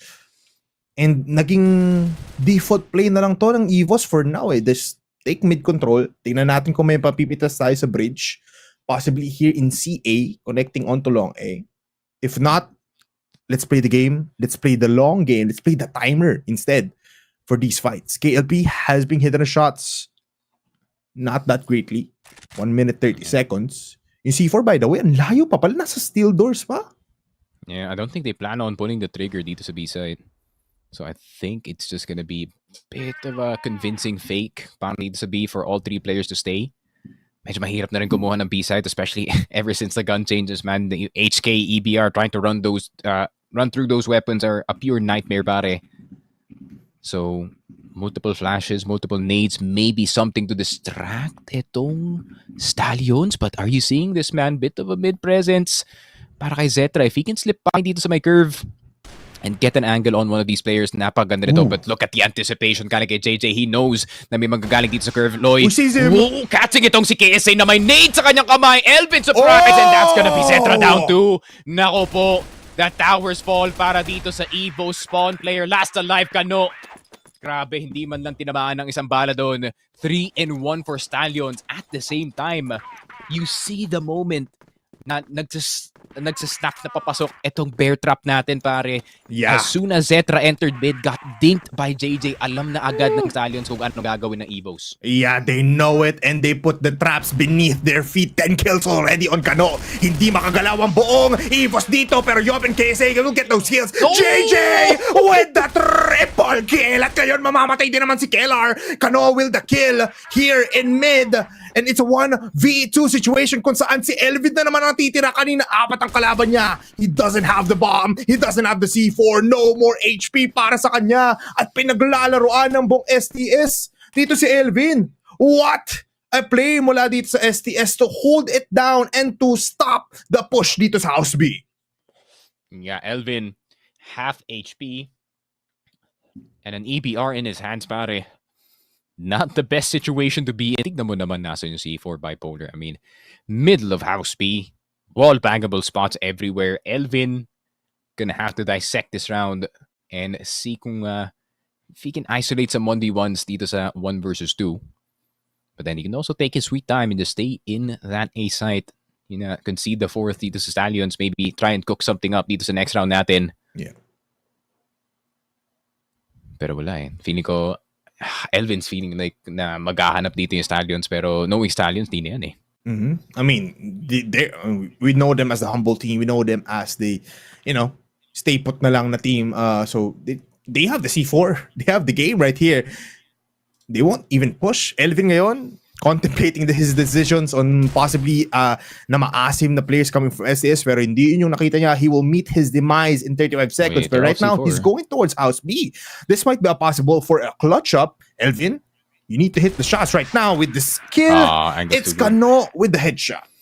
Grabe. Angle is too good para dito kay Kano. Once again, another stellar defense para dito sa Stallions. I have a gut feeling, bipolar, na inallow ni Tanks on purpose itong port. He might have something cooking, no, just for EVOS for this specific series. And it is working so far para sa kanilang defense. And back to normal yung kanilang defense, no? If EVOS starts to go for anything, it's gonna be dangerous. Pero Loy, opener failed para sa kanila dito. Zetra picks him off and EVOS back to their normal default na naman, pare, staying as far back as possible, waiting na magkamali dito yung Stallions, and finally they get a mistake. Yeah, I mean, STS finally, yun sinabi mo nga, this might be the adjustments, the map, yung paglaki ng map pool ng STS. This might be the time na makikita natin compound in their arsenal. Pero ito yung times na nakita natin last time they were in the grand finals kung saan nakuha ng EVOS ang game for STS. Once they get aggressive, once they go into House B, nandun kasi palagi si Zetra in this BL side. So they need to be wary. They need to adjust immediately, because if they keep on doing these pushes sa House B, mistakes after mistakes ang makikita lang nila dito. Mm-hmm. And with the adjustment, galing dito sa Stallions, no? Already one player down in lang. Kano.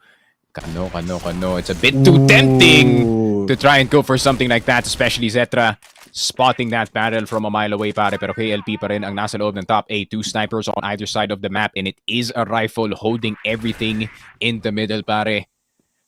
Pero tinatry pa rin ni JJ na kumuha ng bawas dito sa mga ibang players. Pero top A ang magiging priority ng ating Stallions na squad. Exit will be covered by the rifler that is JJ, pero KLP, it's up to him to have his moment dito sa top A if he does want to make a difference dito sa game natin. This has been 1-4-2. He's gonna have to go 6-4-2 in the next few seconds, pare. Pero KLP instead immediately decimated dito ni KSA with that M14 EBR. and wala nang sniper etong STS. JJ around the corner waiting for the exit peek, and even he goes down 1-for-1 so far, and Zetra a triple kill para sa kanya dito sa round, and 2 and 4 EVOS pumping the brakes pare, and it worked out in their favor. Yeah, what an entry by the way from KSA. Alam niya agad kung saan tututok dito. He knows where KLP is positioned, and an easy tap going into long A will kill him off. A great execution for EVOS. This is what you want to see from them. Na hindi na sila takot pumunta dito sa long A. They know na si KLP lang naman din dito. So why not battle it all out na instead of going towards B every time, labanan natin tong long A position ng 4v1. Because mathematically, mananalo sila doon. And that is what we saw. Lalo na kapag nakakuha agad ng pick-off dito si KSA, that just means the probability of winning that round becomes even higher. 2-4 po ang ating rounds in favor of STS. 12 kills on Kano. It looks like parang Kano versus Setra ang nakikita nating labanan dito, with Setra already having 6 kills. But still, it's a slow-paced game kung saan ginagamit talaga ng EVOS yung timer natin. 1 minute already na wala na agad sa mapa. Yeah, walang gusto paharap dito, from the EVO side, especially fully knowing a crouch peek can come around the corner at TRG with their name on it, pare. Especially knowing, tignan mo naman yung top fragger ng Stallions dito, man. Kano, 12-2 Crazy. dito sa laruan natin. The closest one is itong si JJ with 5. So it's been Christopher Robinson doing the brunt of the heavy work, no? Para dito sa ating Stallions sa squad, and especially now with this B defense looking very solid, no? Loy with the bait play, KLB na may flash sa kanyang kamay. If EVOS tries this, as hindi nila nakuha si Loy agad, this might be a disaster. Yeah. It's a disaster cooking for the side of EVOS. But for STS, this might be the prime time for them to get 3 points lead. KLR with the smokes lineup ngayon. He has been in this position before. Namatay siya dyan kanina, pero ngayon it's easy pick. It's 30 seconds on the clock. Let's get right into the actions. Matt, smokes inbound, flashes as well. Lloyd with the double of the century. And with JJ behind them, they get 3. KLB makukuha na rin ng isa, and he gets a double. What was that from EVOS? And rightfully so, shoot them in the heads. Grabe naman yun, and the respect in the server is at an all-time low dito, pare. Stallions, the bait play worked out. Si Loy parang human landmine pare na may baril, and he just shot down 2 players with that HK, and especially in close quarters, pare, feel free to spray and pray with that weapon. And grabe naman yung Stallions. It feels like every single time na gustong kumuha ng opening itong EVOS, there is always someone to greet them. And tignan mo naman si Kano already in the CA position, fully knowing na merong gusto mag-try dito, and that is gonna be KLR. Pero gusto pa rin lumaban na Stallions dito, man. They refuse to let go of CA. Just go, Boss Nikki. What is happening here for Stallions and as well as EVOS? Ngayon ko lang ata nakita ganito ka-agresibo yung Stallions. I mean, siguro na they're driving off of the emotion of Kano right now. 12 kills onto this man. He is crazy. And with Loy just being a pillar, being a staple defense on B, it looks like parang wala nang mapuntahan ditong EVOS kundi ang mid. Pero look at this, may adjustment from Stallions. JJ is here. If Setra doesn't get an opening pick, this is just a round para sa Stallions already. And Kano doesn't even have a lot of firepower. Wala siyang teammates sa likuran niya that big behind him. It's just KLP, and he has a sniper. Look at Setra right now. Pinunteriya na nga ditong long A, and now Kano rains more bullets into the face of KLR and KSA. Namumula na ang timer. Nagwawala na dito ang Stallions. Ang EVOS natin nowhere to be found. Loy pushing. Loy getting the flank up. Gets 1 kill, pero matay naman siya. Setra didn't get the kill onto Loy before Elvin falls down. Yun lang, CA could be in danger as well. Kano tempted to go for the ninja, pero makikita niya ba si Yobi? Yes, he will! Christopher Robinson flying in, pare. Zetra, last one left alive. Time and time again, he has tried to close out the round para sa kanyang team, but can the Star Sniper do it? 25 seconds on the clock, but an HK to the head is gonna say no. 6-2, Stallions dominating dito sa kanilang GR side, as they should. Oh my goodness. Mukhang basang-basa na talaga ng Stallions yung EVOS na nakita nila. Siguro ng UM hindi alam ng EVOS or alam ng EVOS kung paano sila labanin. Pero now, nga Stallions na sila, they are more prepared. But right now, KLP, once he rotates to B, he is the one first to fall down. Kano, able to get one and easy pickings na lang. Aalis siya. Walang mistakes on that side. And what was that? Another wall bang coming in from Kano. This man is insane. 17 kills para sa kanya. And if he gets 3 more, he gets 20 at saktong-sakto. Tatlo ang players dito ng EVOS na natitira sa site. 27 seconds on the C4 Loy. Mauunang sacrificial lamb for this site alone. Loy gets the kill. JJ as well. They kill off Kano. Pero what can you do against 3 players? Keller to play with the bomb. He gets 1 sprays towards the doorway. Pero Loy to get the kill. So much time para sa defuse. Oh my god, 7-2. Stallions, this is the position that you want to be in bago mag-turn ang ating half, bago mag-turn ang ating sides. Now, Stallions on the BL side, EVOS on the defense, pare. If this is any opportunity para sa EVOS na makabalik dito sa game natin, they need to get this first round dito sa kanilang GR side or else face the wrath of Kano, who is currently 17-3 dito sa laruan natin. Yay! Man! Snakey, I haven't seen Kano this on fire before. First half, 17 kills. I know he is capable of doing these things, pero seeing it up front, this is just crazy. This is wildlife. This is what? Ngayon may kita natin, EVOS on the GR side. They cannot fathom kung ano nga ba ang gagawin dito ng STS kasi first time nila makikita to on the BL side kanina. It was a dominating factor for STS to enable Kano on the CA position. They copy it nonetheless, trying to do something similar with something mixed here in mid, also using Cetra here in bridge as a determining factor kung makakapatay nga ba sila and possibly get some easy kills. Pero STS, kung gaano sila kabilis kanina, ngayon, they're so slow. Yeah, as they should, no? I mean, you aren't really sure kung ano itsura ng default ng EVOS, especially pagdating sa mapa ng fort, and fully knowing itong EVOS, no? They have something special prepared para dito sa Stallions, but then at the same time, Stallions kind of anticipating that anticipation para, so they're gonna take it real slow.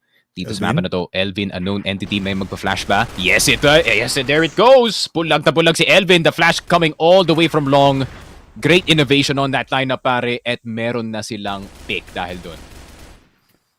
Looking at the stats of EVOS right now, this is not the EVOS that we saw in Eagle Eye.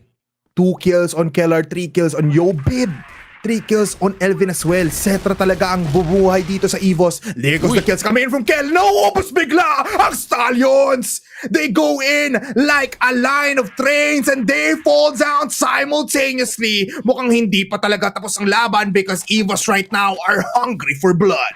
And now, ay sinasabi ko, I mean, if it's any team to come up with really good crossfires pagdating sa mapa na to, it is gonna be itong EVOS. We already saw it dun sa prior Eagle Eye map natin with their A defense, pero Cetra wanting to go slightly more aggressive with the DRG. It's definitely possible. KLB una mahuhulog. Bulag na bulag! What a quick scope! That's a 3K galing dito kay Cetra. The super rookie is not yet over. Oh my God, KSA, Yobib will get the clean up, pare. Cetra, that's what we need from you, brother. Yeah, that is what we definitely need. 15 kills onto this man. Nahabol niya na agad si Kano. And what a flash, by the way, from his teammates.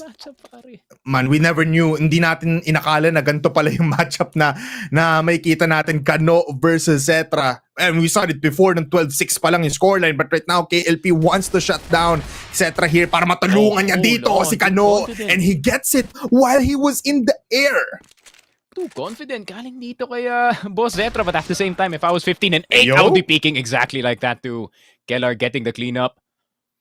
So it's a 4 versus 4, pare. Even Steven, both snipers are dead, pero meron pa namang sniper dito ang EVOS in the name of Keller. Pero knowing kasi 4v4 na, I mean, this is a freebie if I've ever seen one, pare. Yeah, sobrang libre neto. Especially na isa lang naman nakatingin right now. It's Yobib pa, of all people. I mean, he is a frag king, pero 4 kills into this man. He needs to use the flash right now. He needs to use the grenade. Because Kano, nakita na nga dito. So mag-flash out na ang buong EVOS. Waiting for the push right now. No flashes. Going in dry. Pero look at Loy getting the kills. And he might get a second of this round. What a spray down. Might get 3 kill or 4 down. Triple kill para kay Keller. And 1 player left. Elvin na naman. This guy Sky has been going in for clutch after clutch but cannot perform. 28 seconds into the clock, 4 kills into this man, pero mas Grabe. marami pa yung deaths niya. 10 deaths para kay Elvin. Grabe, and it was all because Yobib threw the flash late dito sa B site. No, he was hesitating a bit considering wala pa siya nakikita on that second jump peak.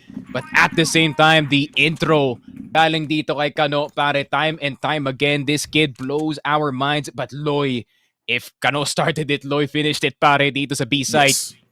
Grabe, 17-5 for Christopher Robinson, pare. You asked me yesterday who is the best player on this roster. Yan ang sagot, pare. I mean, habang mabagal, pinag-usapan kasi namin ni Sneaky to kahapon as well as ni Salvatore. I mean, let's commercial break lang muna ulit. Pero you guys are gonna be happy with this. Pero Setra, wait lang. Back to the show. Setra, able to get a shot into KLP pa of all people. Oh, that's right. Pero Kano, again, this is the matchup of the century. Di pa rin tapos, binabalot pa rin mga box, pero balik tayo dun. I mean, we were talking about kung sino nga ba ang star player for STS because international standards, they look towards KLP. Pero for Filipinos, we know and we love it. It's the prodigal son. It's the prince himself. Oo It's naman. Kano.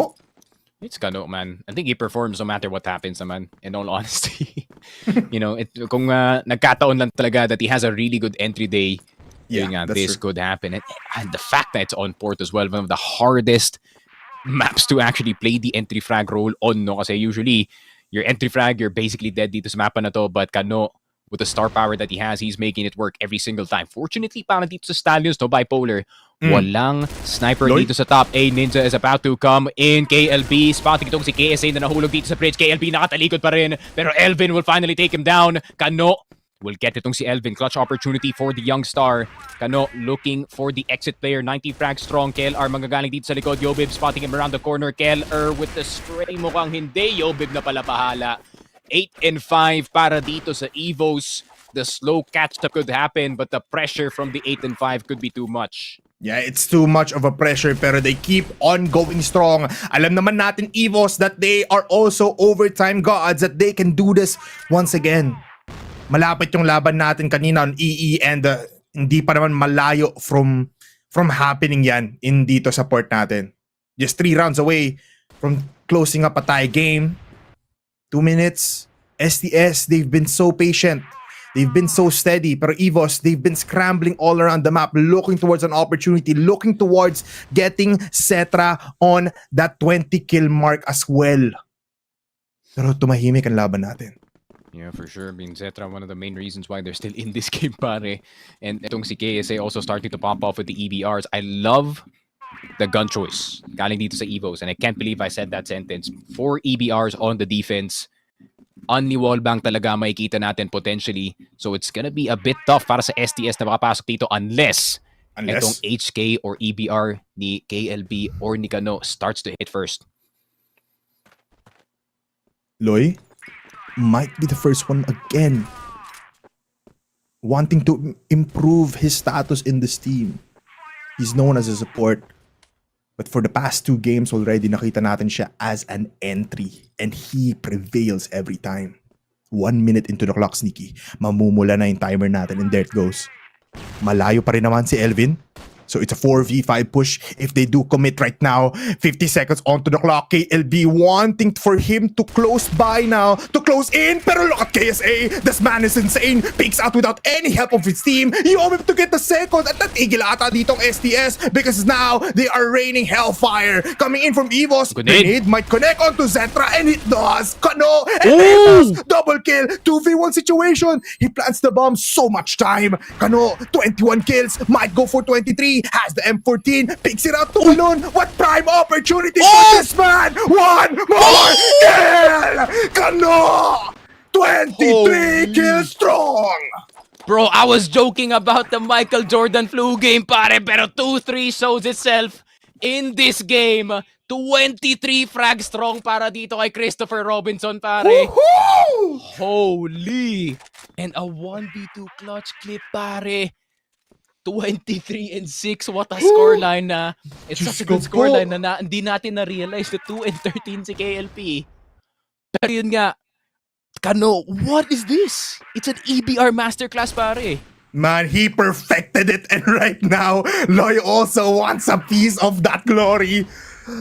EVOS, you need to come back, man. Four straight rounds lang ang kailangan nyo to maybe get into an overtime potential.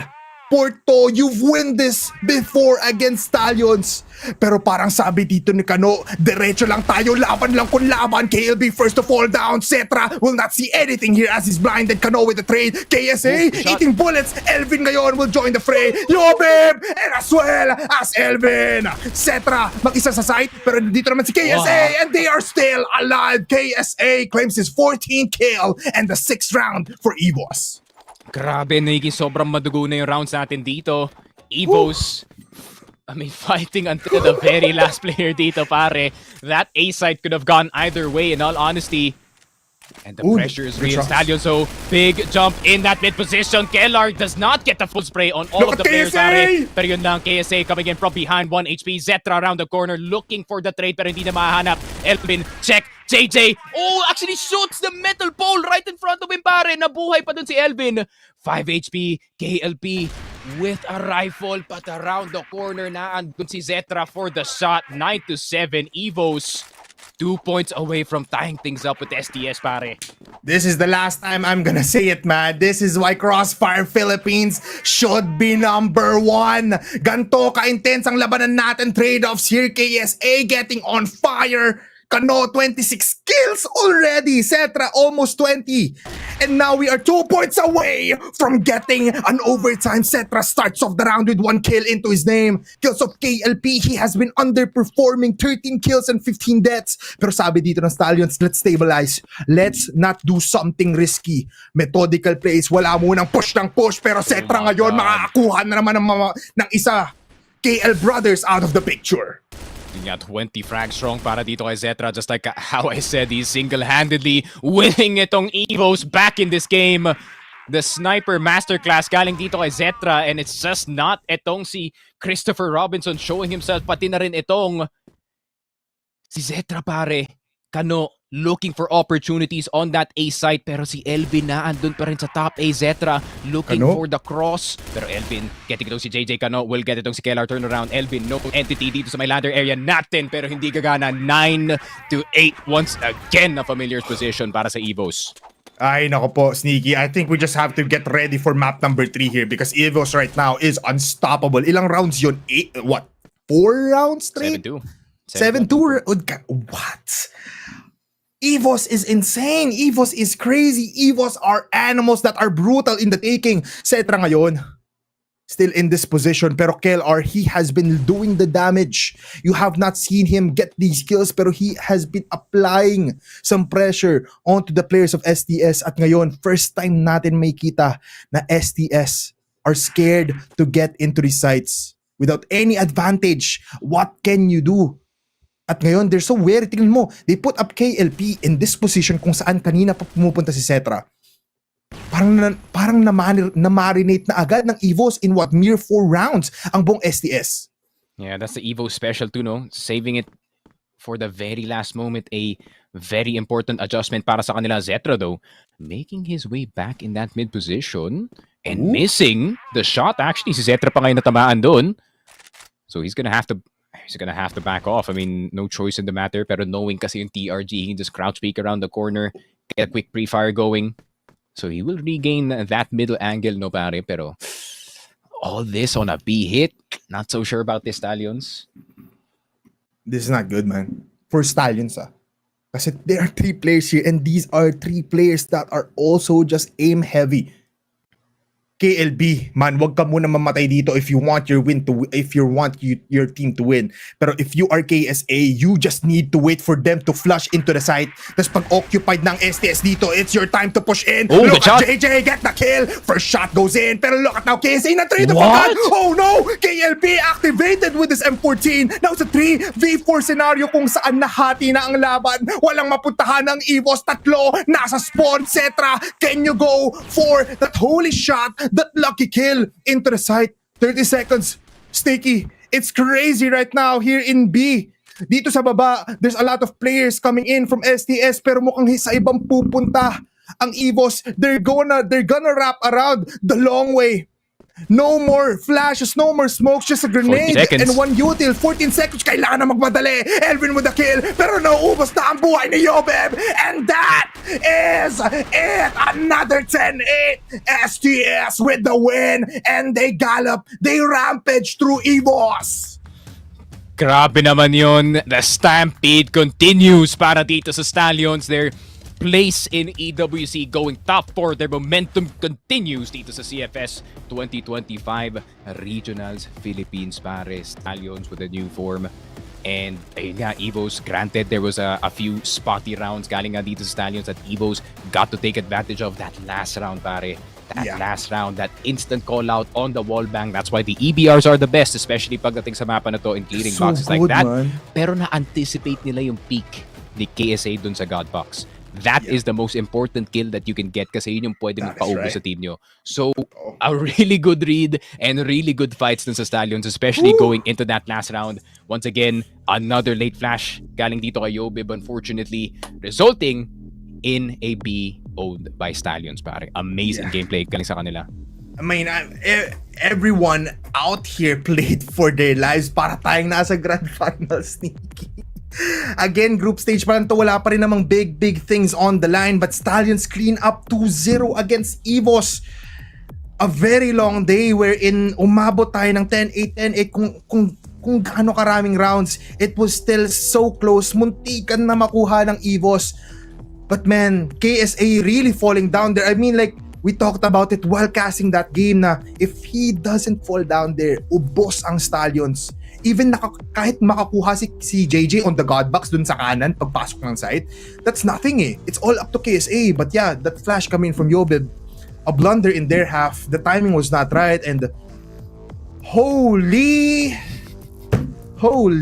Di makahinga si Polar. I mean, that's just how the match was, no? And it's an El Clasico. That's what an El Clasico offers dito, no, bipolar. Yes. EVOS versus So Stallions. Granted, natalo yung EVOS today, pare. I feel like this is not gonna be the last time we're gonna be seeing them going up against the horses. So, gonna be an exciting time dito sa regionals, pare. EVOS, obviously, a lot to recover after yung series na to. But hey, if you're Stallions, you're gonna be very happy, pare.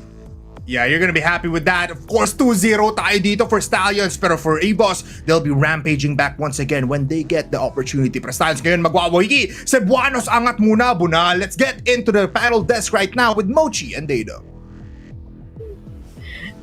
Thank you, Bipolar and Sneaky Frog. Bunal na bunal talaga. Kasi kitang-kita mo naman with the 2-0 sweep here against EVOS. You can definitely say they're fearless, they're dauntless, they're flawless siguro in certain rounds and as well as merciless. Congratulations for Team Stallions for taking these two maps away. Most especially that initially, just by basic from the statistics, si EVOS talaga ang dapat nananalo dito eh. Dapat, especially in port, right? But let me tell you about a certain person, Mochi. A certain person named Mr. Christopher Robinson. Robinson. What an introduction that was. 27 kills to his name and a masterclass of the new weapon, the M14 EBR. Oh my god. To quote Bipolar, holy what a performance to. Ni Kano, partida. Balita ko, Mochi, partida. Masama pa yung pakiramdam ni Kano nung lagay na yun, ha? Hindi ko na rin alam anong iisipin. But let's talk about that game. Let's talk about the read. Let's talk about the way Stallions approach this map. Parang lahat ng pinaplanong gawin ng EVOS, alam nila. Ultimo pati tatakbuhan. Ultimo pati tataguan dito ni KSA. Minsan pati yung spot ni Zetra. Alam nila kung saan uupo eh. And I don't know. It feels like Zetra, yes, while he did have a good performance, I feel like EVOS had to rely on Zetra's performance because Stallions was just constantly reading what EVOS was trying to do. And I think I can say that I can agree with Sneaky Frog na feeling ko feeling ko pinapili talaga ni coach itong mapang to kasi Totoo. pinaghandaan talaga nila yung port ng EVOS specifically, and I think this map shows. I think the score shows it. Ito na. Ako po! Kita mo yun? 2.70 KD ang meron dito kay Kano ngayon. And definitely with some heavy utility usage then present on their side. Most especially na pinangunahan ito ni Kano and as well as si JJ. I've also seen multiple highlights dito, no? Each and every single one of these players. What's crazy is the fact na lahat sila online. No one is left behind. Everyone always has a share. Kumbaga, meron silang ambag dun sa Samgyup, men. Ganon na rin tayo kagutom. At ganon din kagutom itong si Team Stallions na makapag-improve forward. And props pa rin kay EVOS kasi, once again, man, Cetra, walang kupas, walang pagod. He's been so good, most especially with the sniper role.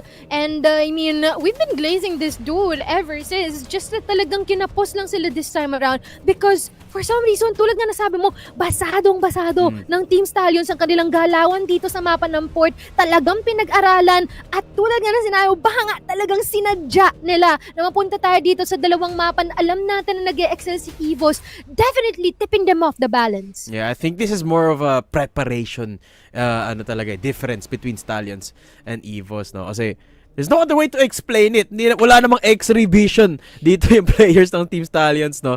Para malaman na nagtatago si KSA doon sa likod ng box na yun. They just know that it is a tendency for players to do that, especially in crucial rounds. And that was a crucial round for Stallions. If they won the round, tapos na ang series, and they just found where KSA was, no? Actually, magkalapit nga lang, no? Yung utility use dito, halos pareho lang yung average na smokes per round between both teams. But of course, you have to address the elephant in the room. The biggest horse in the room is Kano with a 2.7 kill to death ratio.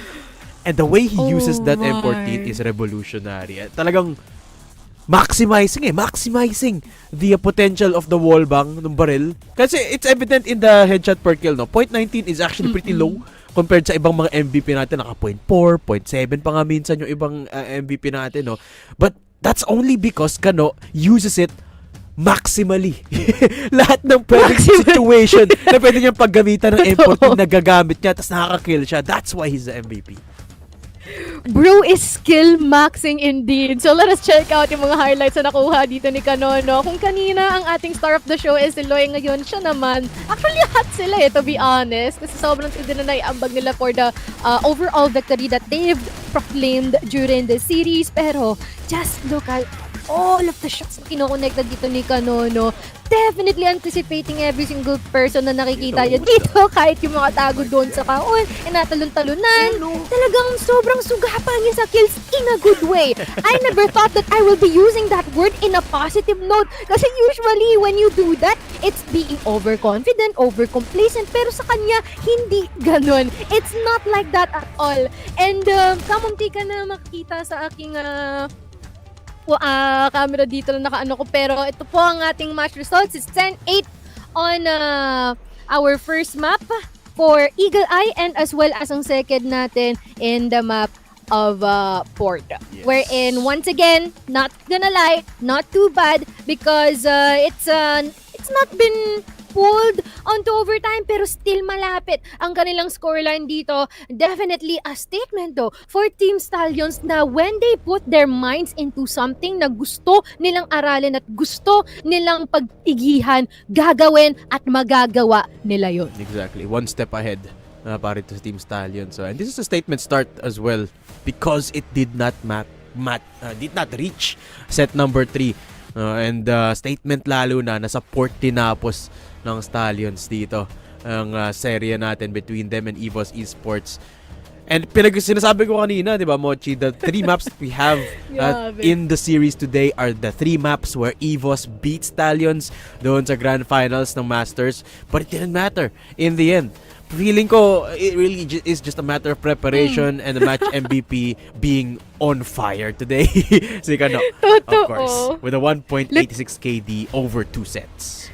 Men, literal ata na on fire kasi balita ko may lagnat pa siya diba? Nag-send na nga ng meme dito si Salvatore, di ko alam kung i-upload niya to, pero sana i-upload niya kasi feeling ko ang benta nito sa Madla, no? Abangan ninyo na lang sa page niya, no? Pero that is crazy. Ngayon lang tayo nakakita ng nilalagnat, pero ganito atin din maglaro, which is definitely something in this team. Ang lalalan talaga ng team na to. Hindi ko na alam anong pwede kong sabihin, pero balik muna tayo dito sa kanyang highlights, no? Actually, kanina nakita natin yung mga kills. Parang most of those, parang kill niya lang din. Although marami rin na ilapag dito sila JJ, sila KLB, no? Pero sadyang siya na talaga nag-pop off, no? Almost dropping or has actually dropped that 30 bomb dito sa mapang to. Ano pa bang i-highlights mo kapag 30 kills yung kasabi mo? Diba? There's literally, that literally is the highlights of the set. And this is exactly what's happened here. Ayun, yung kill niya kay Zetra na yun, I think that's when I realized na ibang level to. Ibang level tong si Kano. Especially now, I mean, I know we say that a lot for Kano as someone that is always in the spotlight. But wala, ibang level talaga eh, no? Adaptation, when it comes to the adaptation game, I feel like ito yung alas eh. Ito yung alas ng Ubik. Sila yung pinakamabilis mag-adapt sa isang bago. Whether it be bagong meta, bagong map, bagong weapons. Sila yun eh. I think sila yung nagpa-pioneer, particularly here in the Philippines. At yung iba, nakakasunod, napaperfecto. For example, EVOS, napaperfecto nila yung ibang mga mapa eh. Pero EVOS, yung EVOS, pinaperfecto nila ang sinimulan ng Stallions. At ngayon, sinimulan ng Stallions ang regionals ng panalo. Ay, ako dito. Napapahinga na ako dito. Parang hindi nakakatulong yung dalawang matcha na ininom ko kanina. No, kung di ba naman ako performative na nagpapalpitate na ako. Most especially dito sa serye natin ngayon. Ang lala lang talaga. Dito ka lang makakakita ng laban na group stage pa lang. Ganito nakatindi. Kumbaga pang finals na yung datingan natin. And it's been crazy that once again, highlight lang natin na isang buwan ang lumipas pero ganito kalaki, ganito kalala, ganito katindi yung naging growth ng ating mga teams. And I am pretty sure na lalo pa nating pag-iitingan at lalo pa natin makikita o masisilayan kung ano yung mga napag-aralan at kung ano yung kanilang pinaggawaan, most especially sa mga susunod na mga araw natin dito. For sure. Lalo na for EVOS, no? I mean, this is a team that ramps up over the course of the entire tournament. Sa group stage lang, let's face it, no? Para sa dalawang teams na to, at least sa EVOS at sa Stallions, group stage is more of a testing ground of how to feel for the current state ng PHC natin, especially going up against teams that are up and comers, no? Pero dito sa dalawang to talaga, kapag dating sa group stage sa silang dalawa yung magtatapat, it's more of a learning experience rather than it being the statement maker out of the entire year. Kasi makikita nyo naman, over the course of the playoffs, mag-iiba yung forma ng EVOS Esports. Aangat din yan, no? But nonetheless, a good start for Team Stallions, taking the cake with a 2-0. And let's take a look at the team standings after the games of today. Syempre, we've only had 2 matches at yung mga panalo today, sila ang mangunguna. Vanguard, of course, with a 2-0 and Team Stallions na 2-0 din. Grabe, no? I mean, these are just the first day. These are the results and marami pang maaaring magbago dito sa mga susunod na mga araw. We are yet to see banger matches as well. Kasi makikita ba natin si Gaon, si MATTJESS, and most especially, I feel like isa sa mga pinaka-inaabangan dito ay ang sa Pacific Esports and as well as sa Execration, no? Yung kanilang laban. So matutunghayan din natin yan bukas. Ang alam ko, bukas na to, di ba? I believe magkakaroon din tayo ng idea later on kung ano yung magiging schedule natin. Be sure na mantabay lang din kayo sa ating official Crossfire Philippines page on our Facebook. And yeah, man, I never thought that kamunti ka nang magsabi ng words of affirmation din kanina si Bipolar dito on our first day pa lang, once again, mind you. Pero, ay nako, grabe. I mean, emotion kasi, no? Grabe naman kasi kainit ang laban natin. Tingnan natin anong schedule for tomorrow, where we have 3 matches. At yun na nga ang una, Gaon versus MATTJESS. Second, Stallions versus Vanguard. At among third match, ang ating finale for tomorrow, Execration versus Pacific. Alam mo, ano to battle of, parang battle ng mga lokal, yung una at pangatlong matchup natin, no? Hometowns. Una, it is Gaon MATTJESS, ang ating mga southern representatives. And then, when it comes to Mat 3, ang mga Manileño naman. Ba't parang nileft out mo naman ata yung yung match 2? North versus South. Pero naman, yung sa match 2 guys, training arc na naman yun ng Vanguard. Grabe yung training arc nila, no? Sunod-sunod eh. Simula Master, sobrang prevalent ng mga laban nila against Stallions as well as kay EVOS. Pero, not gonna lie, I feel like they have a better chance on this one. So, we're just gonna check it out then tomorrow, no? Abagan ninyo yan. Matindihan muli ang ating mga laban bukas. Lalong-lalo na yung match 3 natin, no? So, be sure to stand by and mag-antabay tayo 3:00 ng hapon bukas magsisimula muli ang ating broadcast. Yes, guys, you're not gonna want to miss the games tomorrow. As you saw the games today, napakainit, no? Yung mga predictions namin pamali-mali kasi ang dikit ng laban. Pasensya na dahil mali yung predictions namin. Pero we didn't expect things to go like that except for bipolar kasi nagsasalita siya sa tenga ko right now. Pero guys, maraming salamat sa pagtutok sa ating unang araw ng regionals. Marami pa tayong Crossfire na nakalinya para sa inyo. Bukas, mas maagang simula natin sa 3 series tayo. And then, of course, you don't want to miss Impact din. Magsisimula sa Wednesday. And of course, the preview show kung saan pinag-uusapan natin ang lahat ng bagay na nangyari sa Impact at saka sa Regional Finals. And I believe that's it. Kung wala akong nakakalimutan dito, Mochi. Kumpletong-kumpleto at maraming salamat sa iyo, Daydom. Ito nga pala ang inyong panel, Mochi, Daydom, and as well as Bipolar and as well as Sneaky Frog sa ating caster desk ngayong araw sa unang araw ng CFS Impact Fall or Regionals or rather ang ating unang araw ng CFS Regionals Finals. Naku po, pagod na kami. Ito na yun guys. Good night. Magpahinga kayo. Setra gets one, pero may dalawang magkasabay. Sa kwentong palagi, sa bida ang namumuno. Hindi pre, ang gutis na yun. At si KSC, tapos KSC gets the okay. KNP, Yobe with that spray down. Oh!